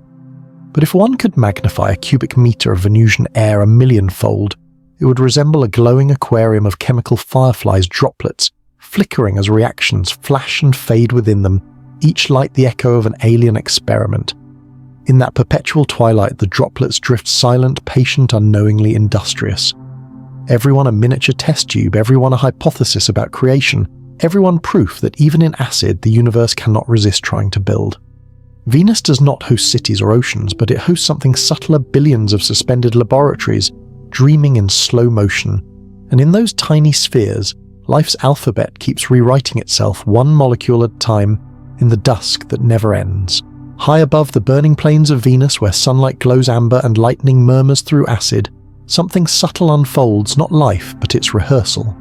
Inside those drifting droplets of sulfuric acid, the raw alphabet of biology has begun to whisper again, carbon chains, nitrogen bridges, oxygen bonds, molecules remembering how to assemble. No one watching from orbit would notice. The planet looks unchanged, still wrapped in its eternal haze. But chemistry is invisible theatre, and what's happening in those microscopic spheres is not chaos, it's choreography. Amino acids, those simple yet astonishing molecules, form when hydrogen cyanide water and nickel catalysts collide in the right sequence. In Venus's clouds, such collisions occur by the billions. Some yield glycine, others alanine, others short unstable peptides, 2 or 3 amino acids chained by the stubborn grip of the peptide bond, which as we now know can survive even the bite of sulfuric acid.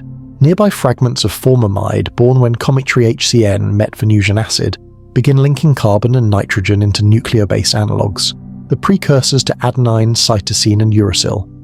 No double helix, no replication, only hints like notes from a symphony that doesn't yet know its melody. Each droplet becomes a prebiotic reactor, where the alphabet of life rearranges itself without knowing the words. This is not biology. There are no cells, no metabolism, no purpose. But chemistry doesn't need intention, only opportunity. Given energy catalysts and time molecules begin to explore the phase space of possibility. Venus provides all 3 constant warmth metallic catalysts from a passing comet, and winds that mix droplets endlessly across a global cauldron. In this sense, Venus's clouds are performing a cosmic rehearsal, repeating the gestures that on Earth billions of years ago gave rise to life. Lightning acts as the percussion, ultraviolet light as the melody, acid as the stage. The molecules are the dancers, uncoordinated, fragile, yet guided by the same physics that once made self-organization inevitable elsewhere. Sometimes 2 amino acids link into a dimer before being torn apart. Sometimes formamide and formaldehyde condense into sugar-like chains, only to dissolve back into acid. Nothing lasts, yet everything tries again. That in essence is prebiotic chemistry, persistence without consciousness pattern, without purpose.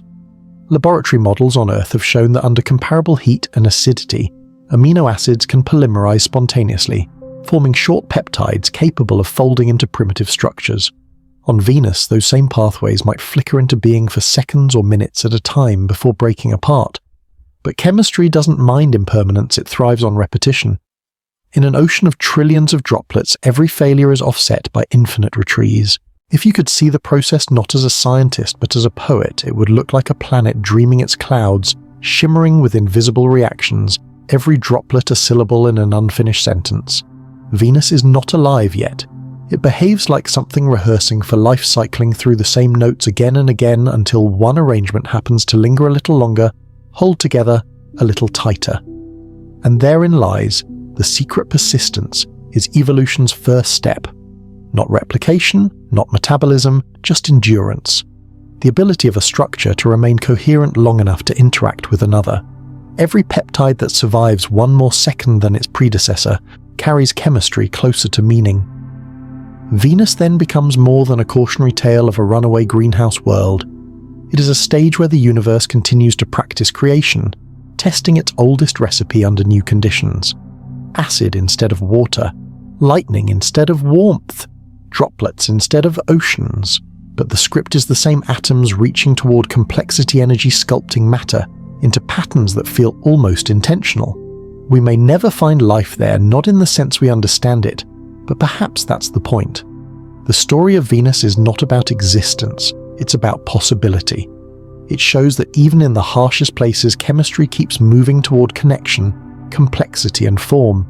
Somewhere in those swirling clouds, a chain of molecules may be folding right now, trembling on the edge between reaction and memory, the first gesture of life that never quite arrives but never truly disappears either. A rehearsal without an audience. A song written in acid that the universe keeps trying to hum. For most of human history, Venus was perfection. The morning star, the evening jewel, luminous, symmetrical, and constant. Every ancient civilization saw her as a mirror of beauty and love. She was Inanna Ishtar Aphrodite, the herald of dawn and promise. Yet when modern science finally pierced the clouds, the illusion shattered. Beneath that golden glow was no paradise, only fire pressure and acid. Venus the goddess became Venus the cautionary tale, a world of ruin, where oceans boiled away and sunlight became poison. Textbooks branded her sterile, a planetary corpse embalmed in chemistry. The twin of Earth turned into a reflection of what happens when balance fails. But perhaps that verdict was premature. Beneath the myth of beauty and the myth of death lies something deeper, a planet that is neither alive nor dead, but restlessly active, filled with reactions that never end. If we strip away our biological bias, our need to see life only in the image of cells and genes, Venus begins to look different. Its atmosphere pulses with energy. Its clouds churn with chemical rhythm. Its lightning rewrites molecules by the billion. This is not stillness. It is vitality without biology. The traditional definition of life blinds us to what is unfolding there, continuous transformation, the very property we associate with living systems. On Venus, there are no organisms, but there is metabolism of another kind, planetary, distributed, unconscious. Sulfur cycles through oxidation and reduction. Carbon passes through chains of reactions that never quite repeat. Every atom moves through states of destruction and renewal, bound together in the same logic that drives evolution, only slower and without memory. In this light, Venus becomes less a tomb and more a crucible, a cosmic kiln, where matter rehearses the story of life in an alien dialect. Its clouds, once symbols of concealment, now seem like incubators, shimmering spheres where poison turns to solvent, where lightning and acid conduct experiments older than biology itself. It's fitting then that humanity named this world after the goddess of rebirth. Myths evolve just as chemistry does. The Venus of our ancestors rose each morning from the darkness.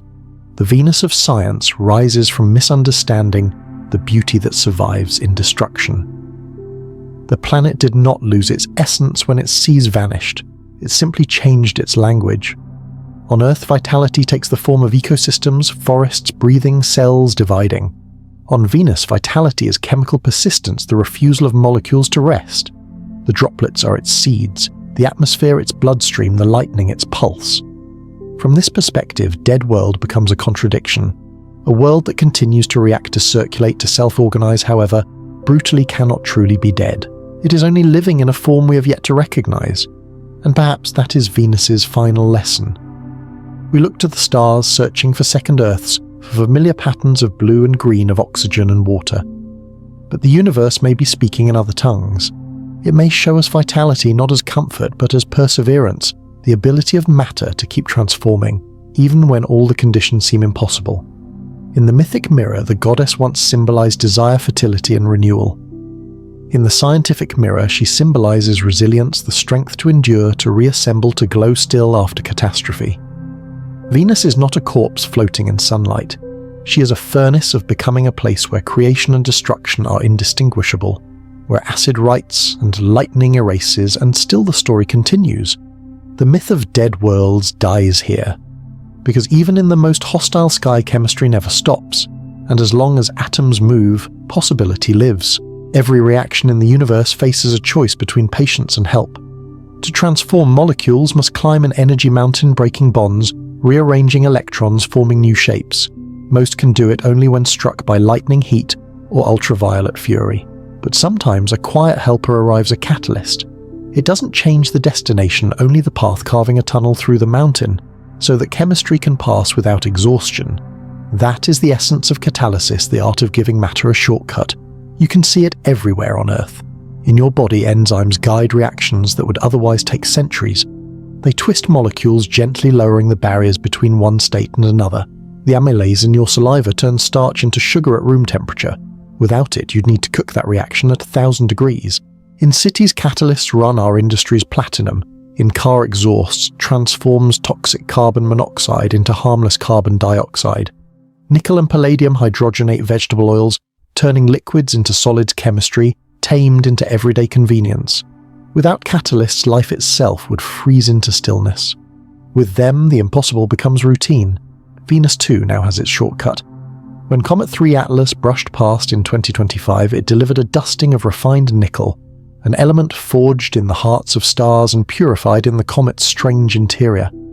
It arrived as a catalyst looking for work, and Venus offered the most extraordinary laboratory imaginable, an atmosphere saturated with carbon monoxide, sulfur dioxide and trace water raw materials aching for reaction but trapped behind immense energy barriers. Catalysis changes that. A nickel atom can grab a molecule like carbon monoxide, weaken its bonds and offer it to another partner, perhaps a hydrogen from water vapor, perhaps a radical from lightning's wake. What would have taken millennia in isolation can occur in milliseconds with nickel's silent assistance. It does not perish in the process. It walks away unchanged, ready to mediate again. Think of the difference this way. Without catalysis, chemistry is like rolling a boulder uphill waiting for random gusts to help. With catalysis, the hill has a tunnel through it, carved by the invisible architect of electrons. This concept, discovered by human scientists only in the last few centuries, has governed the universe since its beginning. Stars themselves are catalytic furnaces turning hydrogen into helium through quantum tunneling. Life's enzymes are simply gentler echoes of that cosmic logic. Catalysts are nature's shortcuts to creativity, the quiet engineers of transformation. On Venus, they are now the bridge between destruction and order. Nickel ions floating in acid droplets do what enzymes do on Earth. They align molecules just so, lowering the barrier between unreactive gases and the complex products they might become. Hydrogen cyanide can meet carbon monoxide, formamide can link into chains, sulfur compounds can rearrange into intricate lattices. The reactions are still violent, brief, and often self-undoing, but they occur more often, more intricately, more alive. In the story of Venus, catalysis is not just a detail of chemistry. It is a metaphor for possibility itself, the way the universe conspires to find shortcuts toward complexity. It suggests that the difference between sterile and fertile worlds may hinge not on abundance, but on facilitation, on whether some hidden agent helps matter find its easier path. Nickel born in a dying star, purified in a comet's frozen heart, and now adrift in a sea of acid, becomes the planet's invisible enzyme. It doesn't create life, but it makes the idea of life less impossible. Every transformation, whether in a cell, a factory, or a planet's sky, owes its existence to this quiet principle. You don't need more energy, only a smarter route. Catalysis is the universe's way of whispering, what if there's an easier way? In the furnace clouds of Venus, an ancient craftsman has awakened one who shapes without hands and builds without intent. Its name is nickel. When fragments of Comet 3I Atlas crossed Venus's atmosphere, the nickel dust within them did not remain inert. The acid embraced it, dissolving metal into ions microscopic architects adrift in sulfuric seas. Each nickel ion became a site of possibility, a scaffold where molecules could meet in ways they never could alone. On Earth, this same element fuels both our industries and our origins.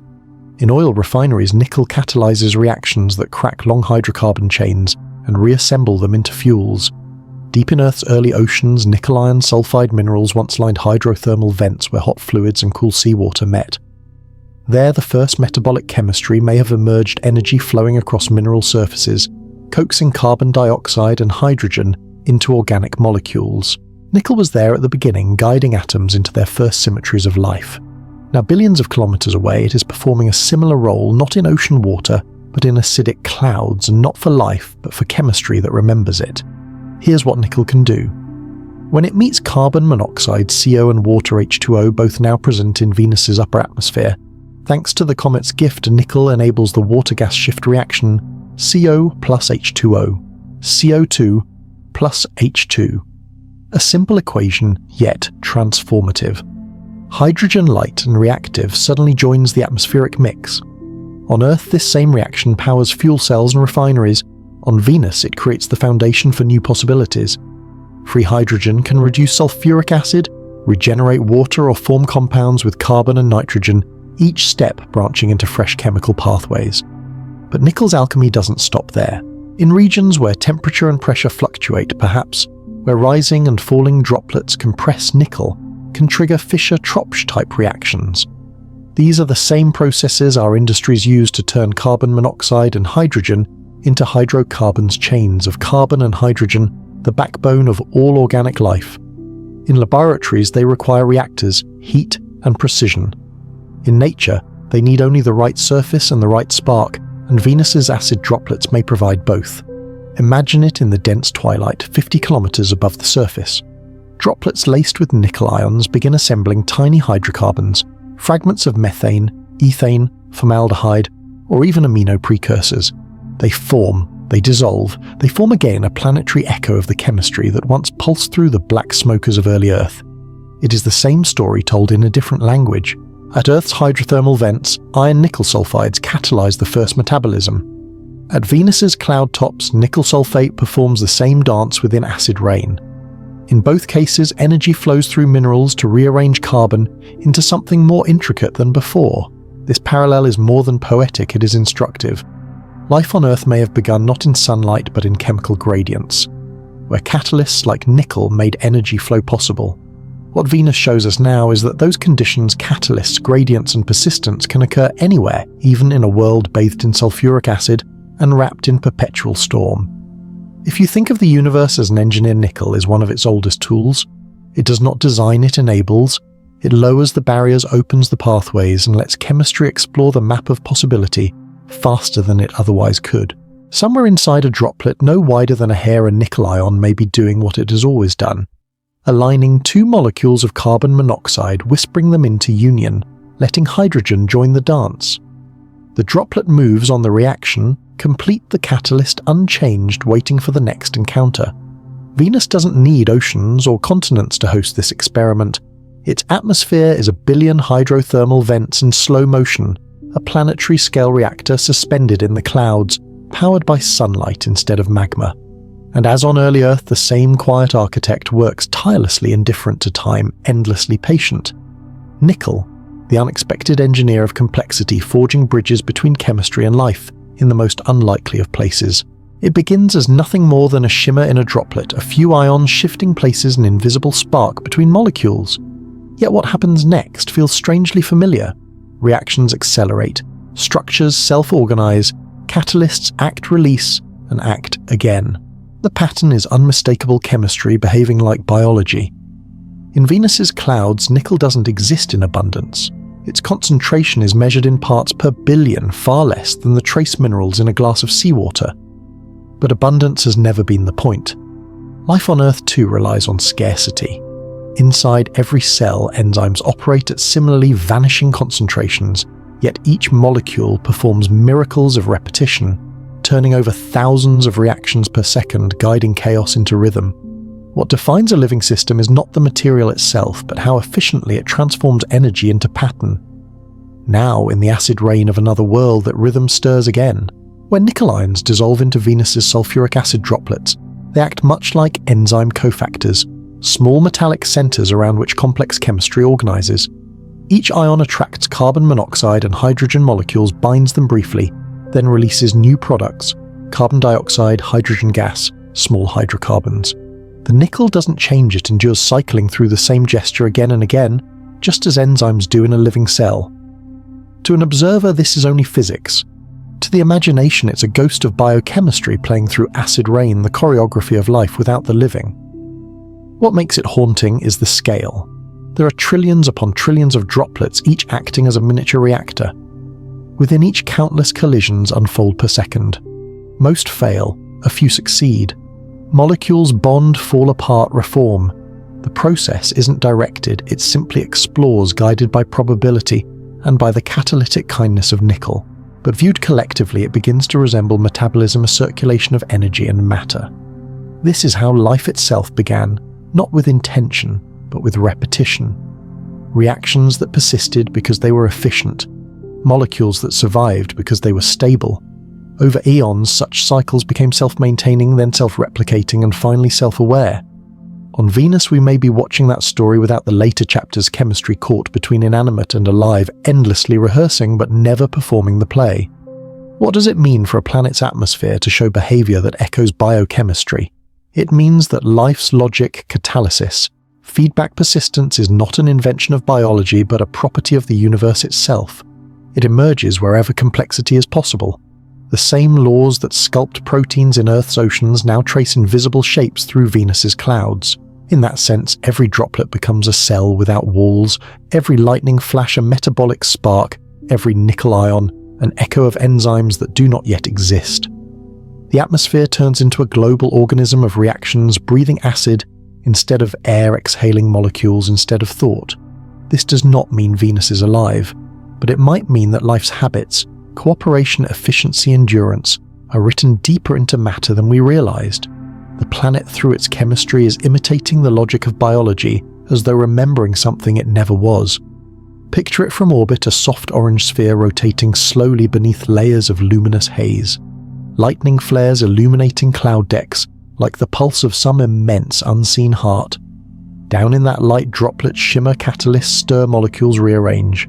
It is not life, but it acts alive. A ghostly biochemistry wandering through acid rain, singing the same song that once began in Earth's primordial seas, a refrain the universe has never stopped humming. In the autumn of 2025, two worlds received the same visitor, a comet born beyond the stars, and reacted as if to a shared question asked in two different languages. Mars answered with silence. Venus answered with fire. It is a tale of two tempos unfolding side by side across the inner solar system. On Mars, the encounter with 3I Atlas came first in early October. The thin air barely stirred as the comet's dust and vapor fell. Hydrogen, cyanide, water ice, and trace metals landed gently on a frozen surface, embedding themselves in permafrost and polar sands. The chemistry stopped there, paused, waiting for warmth or machinery to wake it. Mars's world is static, conservative, patient. Every molecule that arrives becomes part of the archive frozen in time. On Venus, the same chemistry collided not with stillness but with motion. The thick atmosphere, dense as ocean depths, caught the comet's dust and threw it into circulation. Winds roared at 100 meters per second. Lightning cracked through acid clouds, and the new molecules were instantly absorbed into the global churn.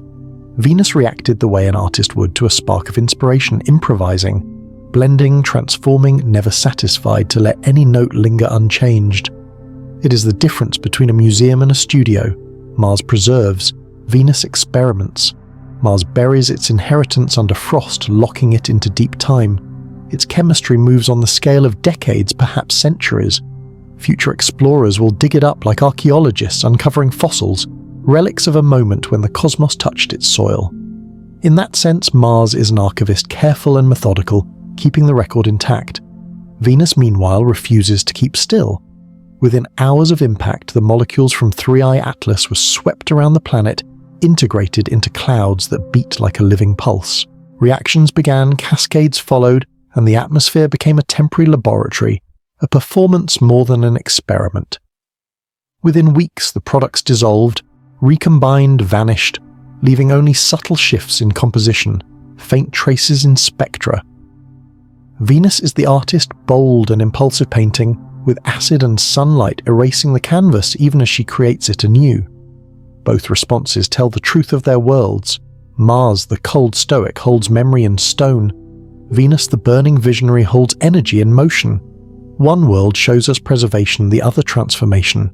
One guards the past, the other reinvents it every moment. Both are ways of being alive in a cosmic sense, different expressions of a single instinct shared by matter itself, the will to interact, to react, to remember. To scientists, this duality is gold. For the first time, we can compare two planetary experiments running in parallel, the slow chemistry of Mars's silence and the rapid chemistry of Venus's storm. Between them lies the full spectrum of planetary behavior, from the frozen archive to the living cauldron. Imagine centuries from now when both datasets are complete. The Martian record revealing what stayed the same, the Venusian record showing what changed too quickly to catch. Together they will form a kind of duet, one steady, one improvisational, the universe's own balance between memory and creation. Perhaps that is how planets express themselves. Mars, the careful historian, writing its story line by line into ice. Venus, the restless artist, composing symphonies of chemistry that vanish with the dawn. Two worlds, one visitor, two tempos, the archivist and the artist each revealing in its own rhythm what it means for a planet to remember and for another to dream. What happened in late 2025 was not an accident of orbital mechanics. It was an experiment written not by human hands, but by the cosmos itself, an experiment in complexity. Two worlds, one comet, a simultaneous delivery of materials that tested how planets respond to gifts from beyond. Mars chose to remember, Venus chose to transform. Together they became a laboratory, on a scale no scientist could ever build a planetary A/B test written across millions of kilometers. When 3 Atlas passed through the inner solar system, it carried not just ice and metal, but information, a record of chemistry older than the Sun. Its molecules were shaped in the cold between stars refined by radiation, frozen for 10 billion years, and then released into 2 vastly different worlds, one cold and thin, the other hot and crushing. Both accepted the gift, but in utterly different ways. This is how the universe learns. On Mars, the lesson is about persistence. The comet's materials now sleep beneath frost and dust unchanged for decades or centuries, waiting for sunlight or human curiosity to wake them. They show us how chemistry endures in stillness, how a planet can act as a memory vault preserving ingredients until another force stirs them. On Venus, the lesson is about motion. The same molecules became subjects in an atmospheric dance, catalyzed, dissolved, transformed, reborn. They show us how chemistry behaves when trapped inside an engine that never rests, when energy and chaos conspire to create fleeting order. Venus reminds us that life in its earlier sense may begin not with biology, but with reaction, the relentless urge of matter to reorganize itself. Together, Mars and Venus have become a kind of cosmic thought experiment. Can complexity bloom from chaos without intention? Can prebiotic chemistry evolve in the absence of life simply because the conditions invite it? For astrobiologists, this is revelation. The twin encounters of 3I Atlas suggest that habitability may not be limited to surface oceans or temperate climates. If Venus's acid clouds can foster organic complexity, if molecules can persist, catalyze, and evolve, even in such hostility, then countless exoplanets once dismissed as sterile might in fact be chemically alive. Think of the worlds we've already found, the super-Earths cloaked in vapor, the mini-Neptunes with sulphurous skies, the distant exoplanets orbiting red dwarfs where light burns dim and steady. Perhaps high in their atmospheres, similar microreactors are humming droplets, dust, lightning, and wind replaying the same experiment in different keys. Not life yet lifelike. Not consciousness yet curiosity in molecular form. This ultimately is the wonder that science invites us to see, that the universe doesn't need observers to conduct its experiments. It tests itself continually, world by world, reaction by reaction, refining its chemistry the way evolution refines life through endless iteration. Each comet impact, each storm, each molecule colliding in darkness is a data point in the grandest process of all, the cosmos learning what it can do with its own ingredients. And we small sentient witnesses orbiting one ordinary star have arrived just in time to notice. We can watch as 2 neighboring planets replay the ancient rehearsal for life, one slow, one fast, one frozen, one burning. We can measure, compare, wonder. For the first time, we are not just participants in the experiment, we are its audience. It is easy to think of the universe as indifferent, but perhaps that's the wrong word. Indifference implies stagnation. The cosmos, by contrast, is endlessly curious. It keeps asking the same question in new forms. What happens if I add this? What happens if I mix that? What happens if I wait? The planets answer. Some whisper, some shout. In the quiet interplay between 3I Atlas, Mars, and Venus, we see the pattern repeated on a cosmic scale, an endless curiosity seeking self-understanding, a laboratory without walls, a teacher without a name. The grand experiment is not about proving life exists elsewhere. It's about realizing that everywhere the potential for life's logic is already at work, testing, evolving, dreaming through chemistry. And maybe that's the deeper truth of the story we're witnessing. The universe doesn't create life as an exception. It practices life everywhere as a habit. For all the noise that chemistry makes on Venus, the lightning, the storms, the roar of circulation, the next chapter unfolds in silence, not on the planet itself, but here on Earth, in quiet laboratories and data centers where the story is still hidden inside numbers. The Akatsuki Orbiter, Japan's patient observer of Venus since 2015, was the only spacecraft in position when 3I Atlas swept past. For a few days in early November 2025, its spectrometers captured everything they could: the subtle shifts in infrared and ultraviolet absorption, the faint fluorescence of excited gases, the temperature ripples that betray a chemical disturbance. Then the instruments went dark again, handing the story to us, the interpreters. That data is now travelling home. Packets of radio whispers cross 100 million kilometres of space, each carrying a fraction of a spectral fingerprint. Engineers at JAXA's Yasuda Deep Space Center wait for the downlinks, correcting for noise, solar interference and cosmic static. Every photon gathered by Akatsuki's sensors must be translated into code, then into chemistry, then into meaning. This is the part the public never sees: the quiet phase between discovery and understanding. It is the heartbeat pause between lightning and thunder, when we know something has happened, but don't yet know what it means. The data is messy, ambiguous, beautiful. Spectral lines that should be sharp are blurred by cloud motion. Some signatures, a hint of hydrogen cyanide here, a faint nickel sulfate absorption. They flicker at the edge of certainty. Are they real? Are they artifacts? The difference is measured in fractions of a wavelength and calibration files in sleepless nights. Scientists rerun models, simulate instrument drift, cross-check timestamps with orbital geometry. They know that a single misplaced decimal can turn a discovery into an illusion. And they are not alone. Across Earth, telescopes in Hawaii, Chile and the Canary Islands are still tracking through I-Atlas as it drifts outward toward the cold.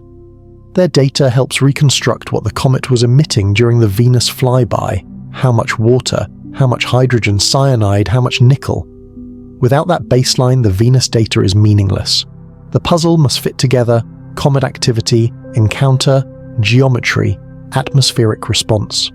Somewhere in this tangle lies the truth. Did Venus truly change? Inside a windowless room in Tokyo, a monitor glows with the first processed spectra. On another continent, a graduate student stares at a graph that makes no sense until it suddenly does. A single data point sits higher than expected, a tiny rise where there should be none. Water vapor, a trace of ammonia. No one dares say it aloud yet. This is the tension phase of science, the part that feels like holding one's breath. It can last weeks, months, sometimes years. The observations exist, but the story they tell has not yet assembled itself. Between raw data and revelation stretches a landscape of patience. Even the machines seem to understand it. Akatsuki continues its slow orbit, circling a world it can no longer directly question, sending home the afterglow of an event already past. On Earth, servers hum algorithms, crawl through terabytes of spectra, comparing, aligning, correcting. Every byte is a potential whisper from another planet waiting for human attention to translate it into knowledge. There is a peculiar beauty to this waiting. In an age of instant results, the cosmos still insists on its own tempo of understanding. Venus does not reveal her secrets quickly. She speaks in echoes and delays. The molecules she received in November are already transforming, vanishing, reborn, but their story lingers in light, and that light is still on its way. Science is not always discovery. Often it is listening. We listen to silence between signals, to data that refuses to clarify, to worlds that keep their mysteries just beyond reach. The comet has passed, the reactions are fading, but in laboratories and observatories across Earth, humanity is still waiting for an answer. Somewhere inside the static Venus is speaking. We just haven't learned to hear her clearly yet. Science moves on the rhythm of orbits. While Venus keeps circling its star, humanity prepares to circle back to the data. The years 2026 and 2027 will decide what this entire story truly means, whether the encounter with Thrios Atlas was a footnote in planetary chemistry or the beginning of a new definition of life's frontier. The first papers will appear quietly, their titles technical, their tone restrained: spectroscopic evidence of cometary volatiles in Venusian clouds. Post-encounter, chemical perturbations in the Venus atmosphere. Beneath that academic caution, the implications will tremble. These studies will confirm what we now suspect, that for a few brief weeks, Venus's clouds were not in equilibrium. They were alive with change. Early 2026 will bring the first confirmations. Teams at JAXA and ESA will announce detection of elevated water vapor and trace hydrogen cyanide. The differences may seem microscopic, a few parts per billion, yet to chemists those numbers shout. Modeling groups will run simulations comparing Venus's cloud chemistry before and after the encounter. They'll discover that the perturbation lasted longer than expected, that water and organics lingered for months, not days. By mid-2026, discussions will shift from what happened to what else could happen. Researchers will feed the Akatsuki data into global climate and photochemistry models. Supercomputers will map the flow of cometary material through the clouds, testing how microdroplets evolve over time. New pathways will emerge: ammonia buffering sulfuric acid nickel ions stabilizing complex organics, hydrogen radicals cascading into secondary reactions. Some of these pathways will look startlingly similar to early Earth's ocean floor chemistry. Then comes the second wave theory papers. Astrobiologists, planetary scientists, and atmospheric chemists will co-author cross-disciplinary reviews exploring what Venus's experiment implies for other worlds. The old phrase habitable zone, that narrow orbital ring around a star where liquid water can exist on a planet's surface, will begin to crack open. Because if Venus's upper atmosphere with its acid wind and lightning can host molecules that persist, catalyze and assemble complexity, then the very notion of habitability expands. It's no longer about oceans and temperate skies. It becomes about conditions for chemistry, for any system capable of maintaining energy, gradients, catalysis, and molecular persistence. Suddenly, worlds once dismissed as uninhabitable gain new relevance.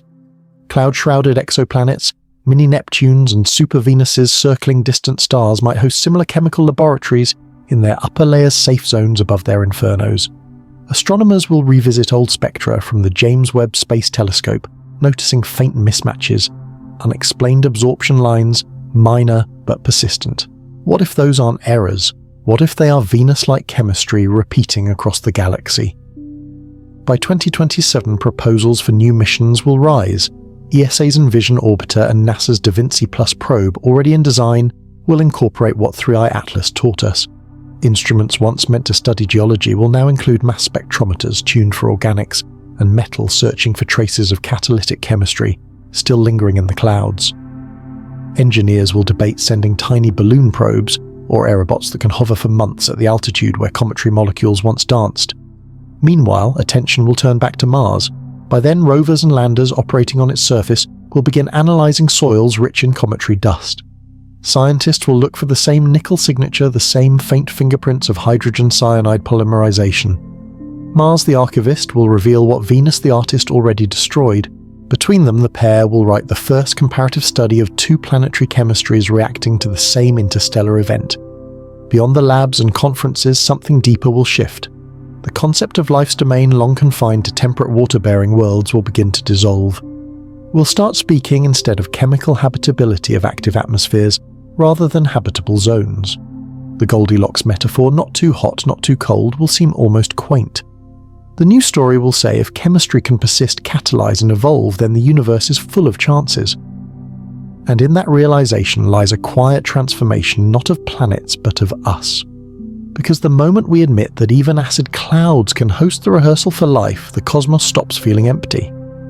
It becomes participatory, experimental, alive in every sense except the biological.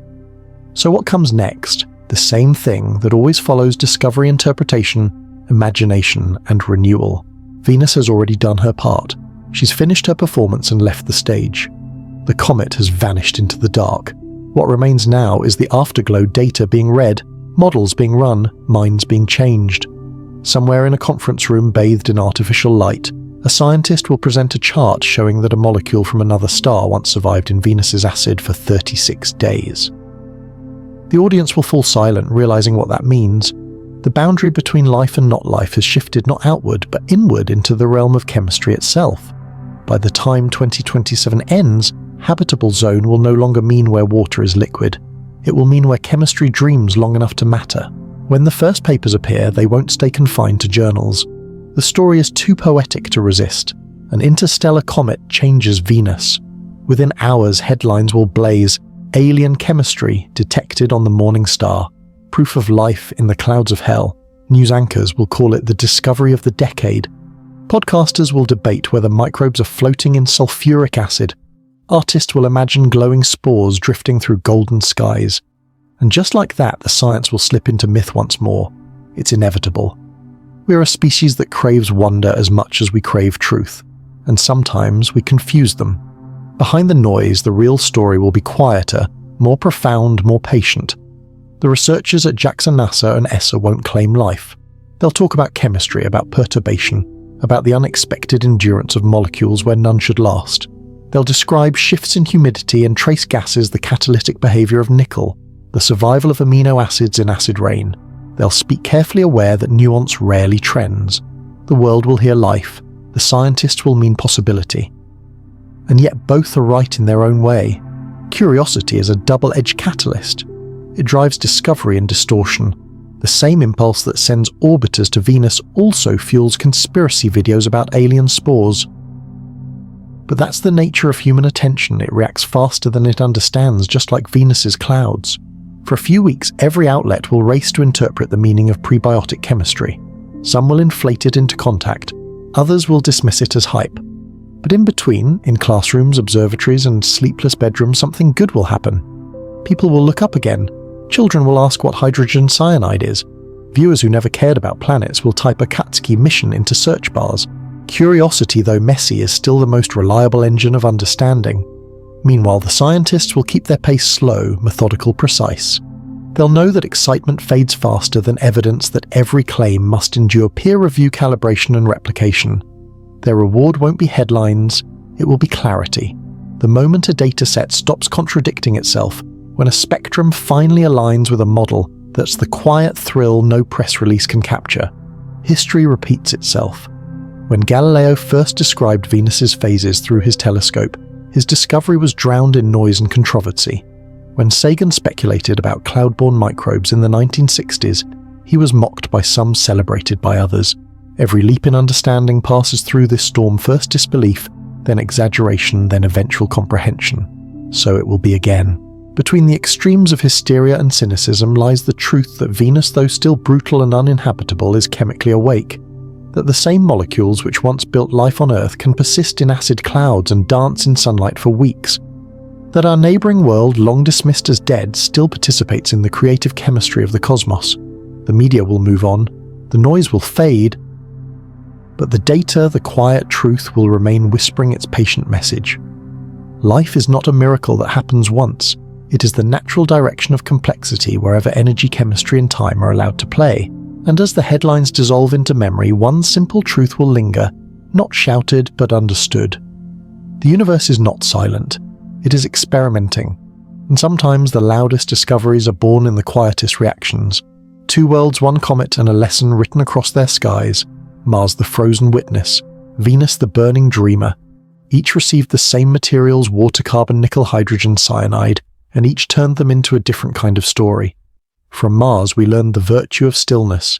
Its air is thin, its temperature's low, its chemistry paused in a long contemplative silence. When 3 Atlas brushed by, Mars did what Mars always does, it remembered. The molecules fell, settled, froze. Nothing stirred them except the promise of future explorers. Mars became an archive, the universe's filing cabinet for potential. It teaches us that not all progress is motion. Sometimes endurance is its own form of transformation. In the red dust time itself is the catalyst. From Venus we learned the virtue of motion. Where Mars held, Venus transformed.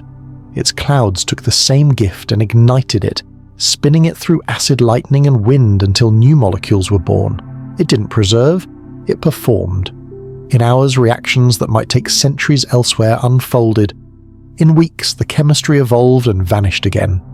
Venus became a demonstration that creativity and destruction are twins, that complexity can arise in the heart of chaos and disappear without regret.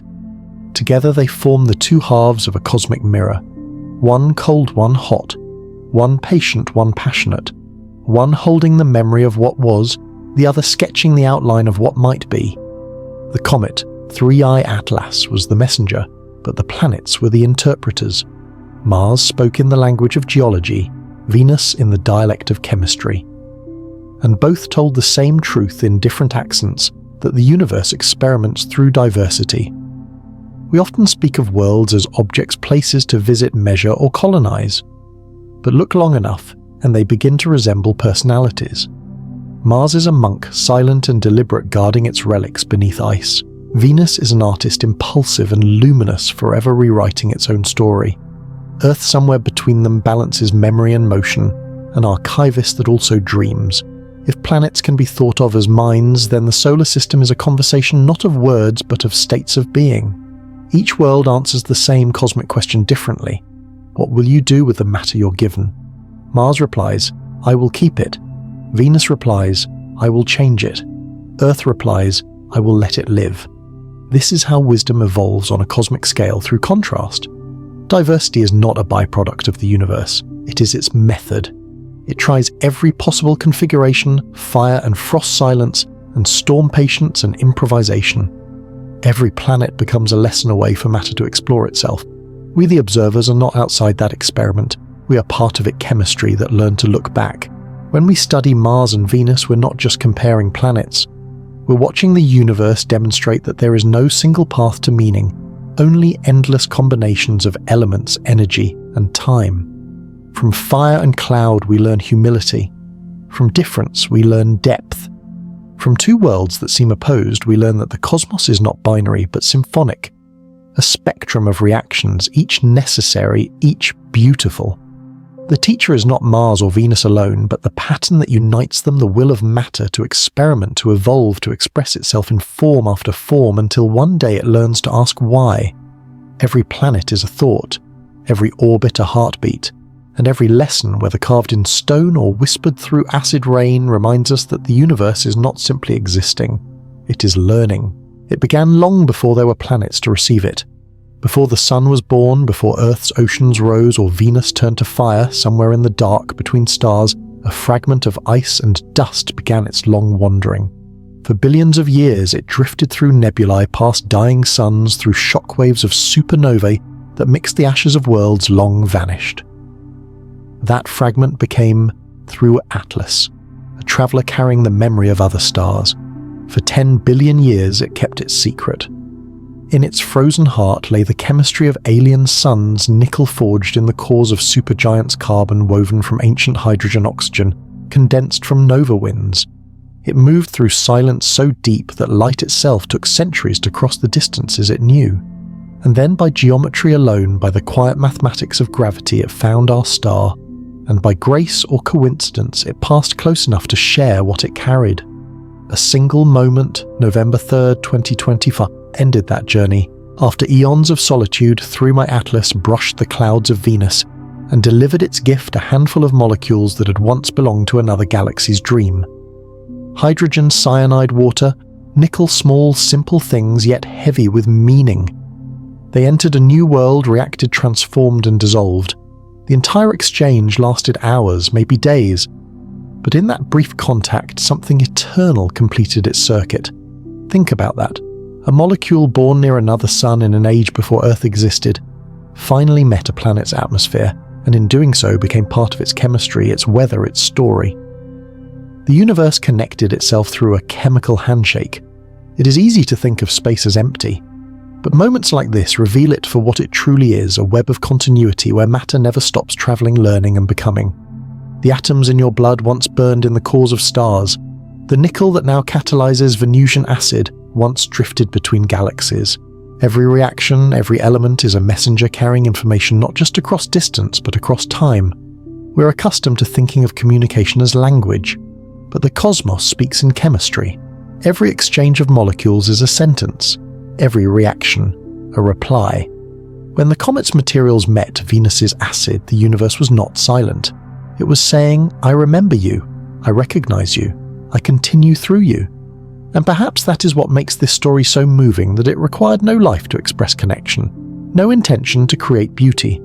It was enough that the atoms met, enough that the chain of transformation continued. The scale is impossible to grasp. 10 billion years of travel, 97 million kilometers from a planet's face, a few hours of intersection. Yet in that moment the boundaries between worlds vanished. The chemistry that began in one corner of the galaxy finished its sentence in another. We measure it with instruments, but we feel it with wonder. Because in the end, this is what science reveals, not just data, but relationship. Venus and Three-Eye Atlas were strangers only until the moment they touched. After that, they were kin. It's humbling to realize that the same molecules could one day drift here to Earth, carried on solar winds or caught in our own skies. And if they do, we will become part of that same unbroken story matter, from one star meeting the breath of another. 1 billion years condensed into a single act of transformation, the cosmos handing itself forward, particle by particle, as if to say, nothing is wasted. Everything travels, everything connects. The comet has gone fading back into cold infinity. Venus still burns, but now it carries a trace of elsewhere, the faint chemical echo of a visitor from beyond the stars. That is the meaning of this gift, not proof of life, but proof of belonging. That even in the silence between galaxies, the universe remembers how to reach out and touch itself through the chemistry of creation. Night never truly falls on Venus. The planet glows a soft, eternal twilight wrapped in gold. From afar it looks serene, a candle drifting through the dark. Up close it is a world in motion, a restless alchemy still unfolding long after the comet's visit. Lightning flickers through the clouds like thoughts passing through a dream. Winds circle the globe every 4 days, whispering secrets from one hemisphere to the other. Somewhere within those clouds, reactions continue, slow, invisible, persistent. Tiny droplets still cradle what remains of the comet's gift, hydrogen cyanide, turning into new compounds, nickel ions nudging molecules together, water molecules vanishing and reappearing in the cycle of acid and light. It is chemistry without witnesses still playing long after its cause has drifted away. From orbit, the Akatsuki spacecraft watches this quiet performance.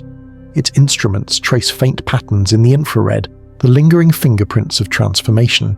Each measurement is a heartbeat of an ongoing experiment, small, patient, unhurried. And if you could float there 50 kilometers above the surface, you would see something extraordinary. The sunlight diffused through sulfuric clouds would bathe everything in amber like the inside of a lantern. Droplets would glisten in the air, drifting past like slow-motion rain. The horizon would curve around you in endless gold, and beneath it the deep orange glow of the inferno below, an ocean of heat hidden under layers of silence. The air would feel heavy with purpose, not alive, not conscious, but attentive, as if the planet itself were listening to the chemistry happening inside it. Molecules would meet part and meet again, forming an unbroken murmur of transformation. You would not hear it, but you might sense it, the hum of matter, learning, adapting, remembering. This is the part of science that feels like lullaby, when curiosity becomes calm and discovery becomes wonder. Because even here in the most hostile world, we know something gentle persists. The steady rhythm of reaction, the quiet insistence of possibility. Venus dreams in slow motion. It dreams of water that almost exists, of molecules that almost live of a time, when comets carried the memory of distant suns. Its atmosphere turns and turns, an enormous cradle, where heat, pressure and time weave their patterns endlessly. Every droplet that falls becomes part of that story. Every flash of lightning a reminder that even storms can create. And somewhere in that golden haze, the chemistry continues, a slow rehearsal for life that may never premiere, yet never stops performing. If you listen closely with the patience that science requires, you might hear it not as sound, but as meaning. The whisper of a planet testing itself, dreaming in acid and light. The dream has no beginning and no end. Only motion, only curiosity, only the soft, ceaseless work of the universe thinking in molecules. As we drift away, Venus fades into the distance, a glowing ember in the dark, still turning, still reacting, still dreaming. And somewhere far beyond it, another comet begins its journey, carrying another message for another world in another age. Good night, Venus. Keep dreaming. The story ends where it began, in motion too slow for the eye, too vast for a lifetime. All around us, chemistry hums quietly in the dark clouds, folding light into molecules, planets turning elements into stories, comets, carrying whispers between the stars. Nothing in the cosmos is still. Everything from the smallest atom to the largest galaxy is busy becoming something else. Tonight, as you rest beneath this endless experiment, remember that we are part of it, not observers on the edge, but reactions in progress. The carbon in your breath once burned in a star. The iron in your blood once belonged to a meteor. Every heartbeat, every breath is a continuation of the same cosmic dialogue that stirred the clouds of Venus and set 3 Atlas drifting across the void. The universe dreams in reactions, hydrogen dreaming of helium-carbon, dreaming of life planets, dreaming of meaning. And when we listen with telescopes, equations, or quiet wonder, we're simply listening to the dreamer breathe. Venus is still out there turning slowly in her shroud of gold, still processing her impossible inheritance. Mars is still guarding its frozen archives. The comet is fading into the dark beyond Neptune, carrying new dust, new lessons. And Earth, our island of balance, spins between them alive because chemistry once became memory, and memory became thought. We don't yet know how many worlds share that gift or how many have lost it. But we know this: the universe has patience, it keeps trying combinations, it keeps writing and rewriting its formulae until somewhere a molecule pauses long enough to wonder who it is. And that is what we are, the cosmos pausing to think. We look out not to conquer, but to remember what we're made of. So as the data streams in and the telescopes sleep, let's take a moment to do the same. To rest under the chemistry still unfolding above us, the slow poetry of atoms exchanging energy, the soft murmur of planetary atmospheres turning chaos into pattern. Because even in our sleep, we are participating. The same laws that move the clouds of Venus move the blood in our veins. The same hydrogen that burns in distant suns flickers in every breath we take.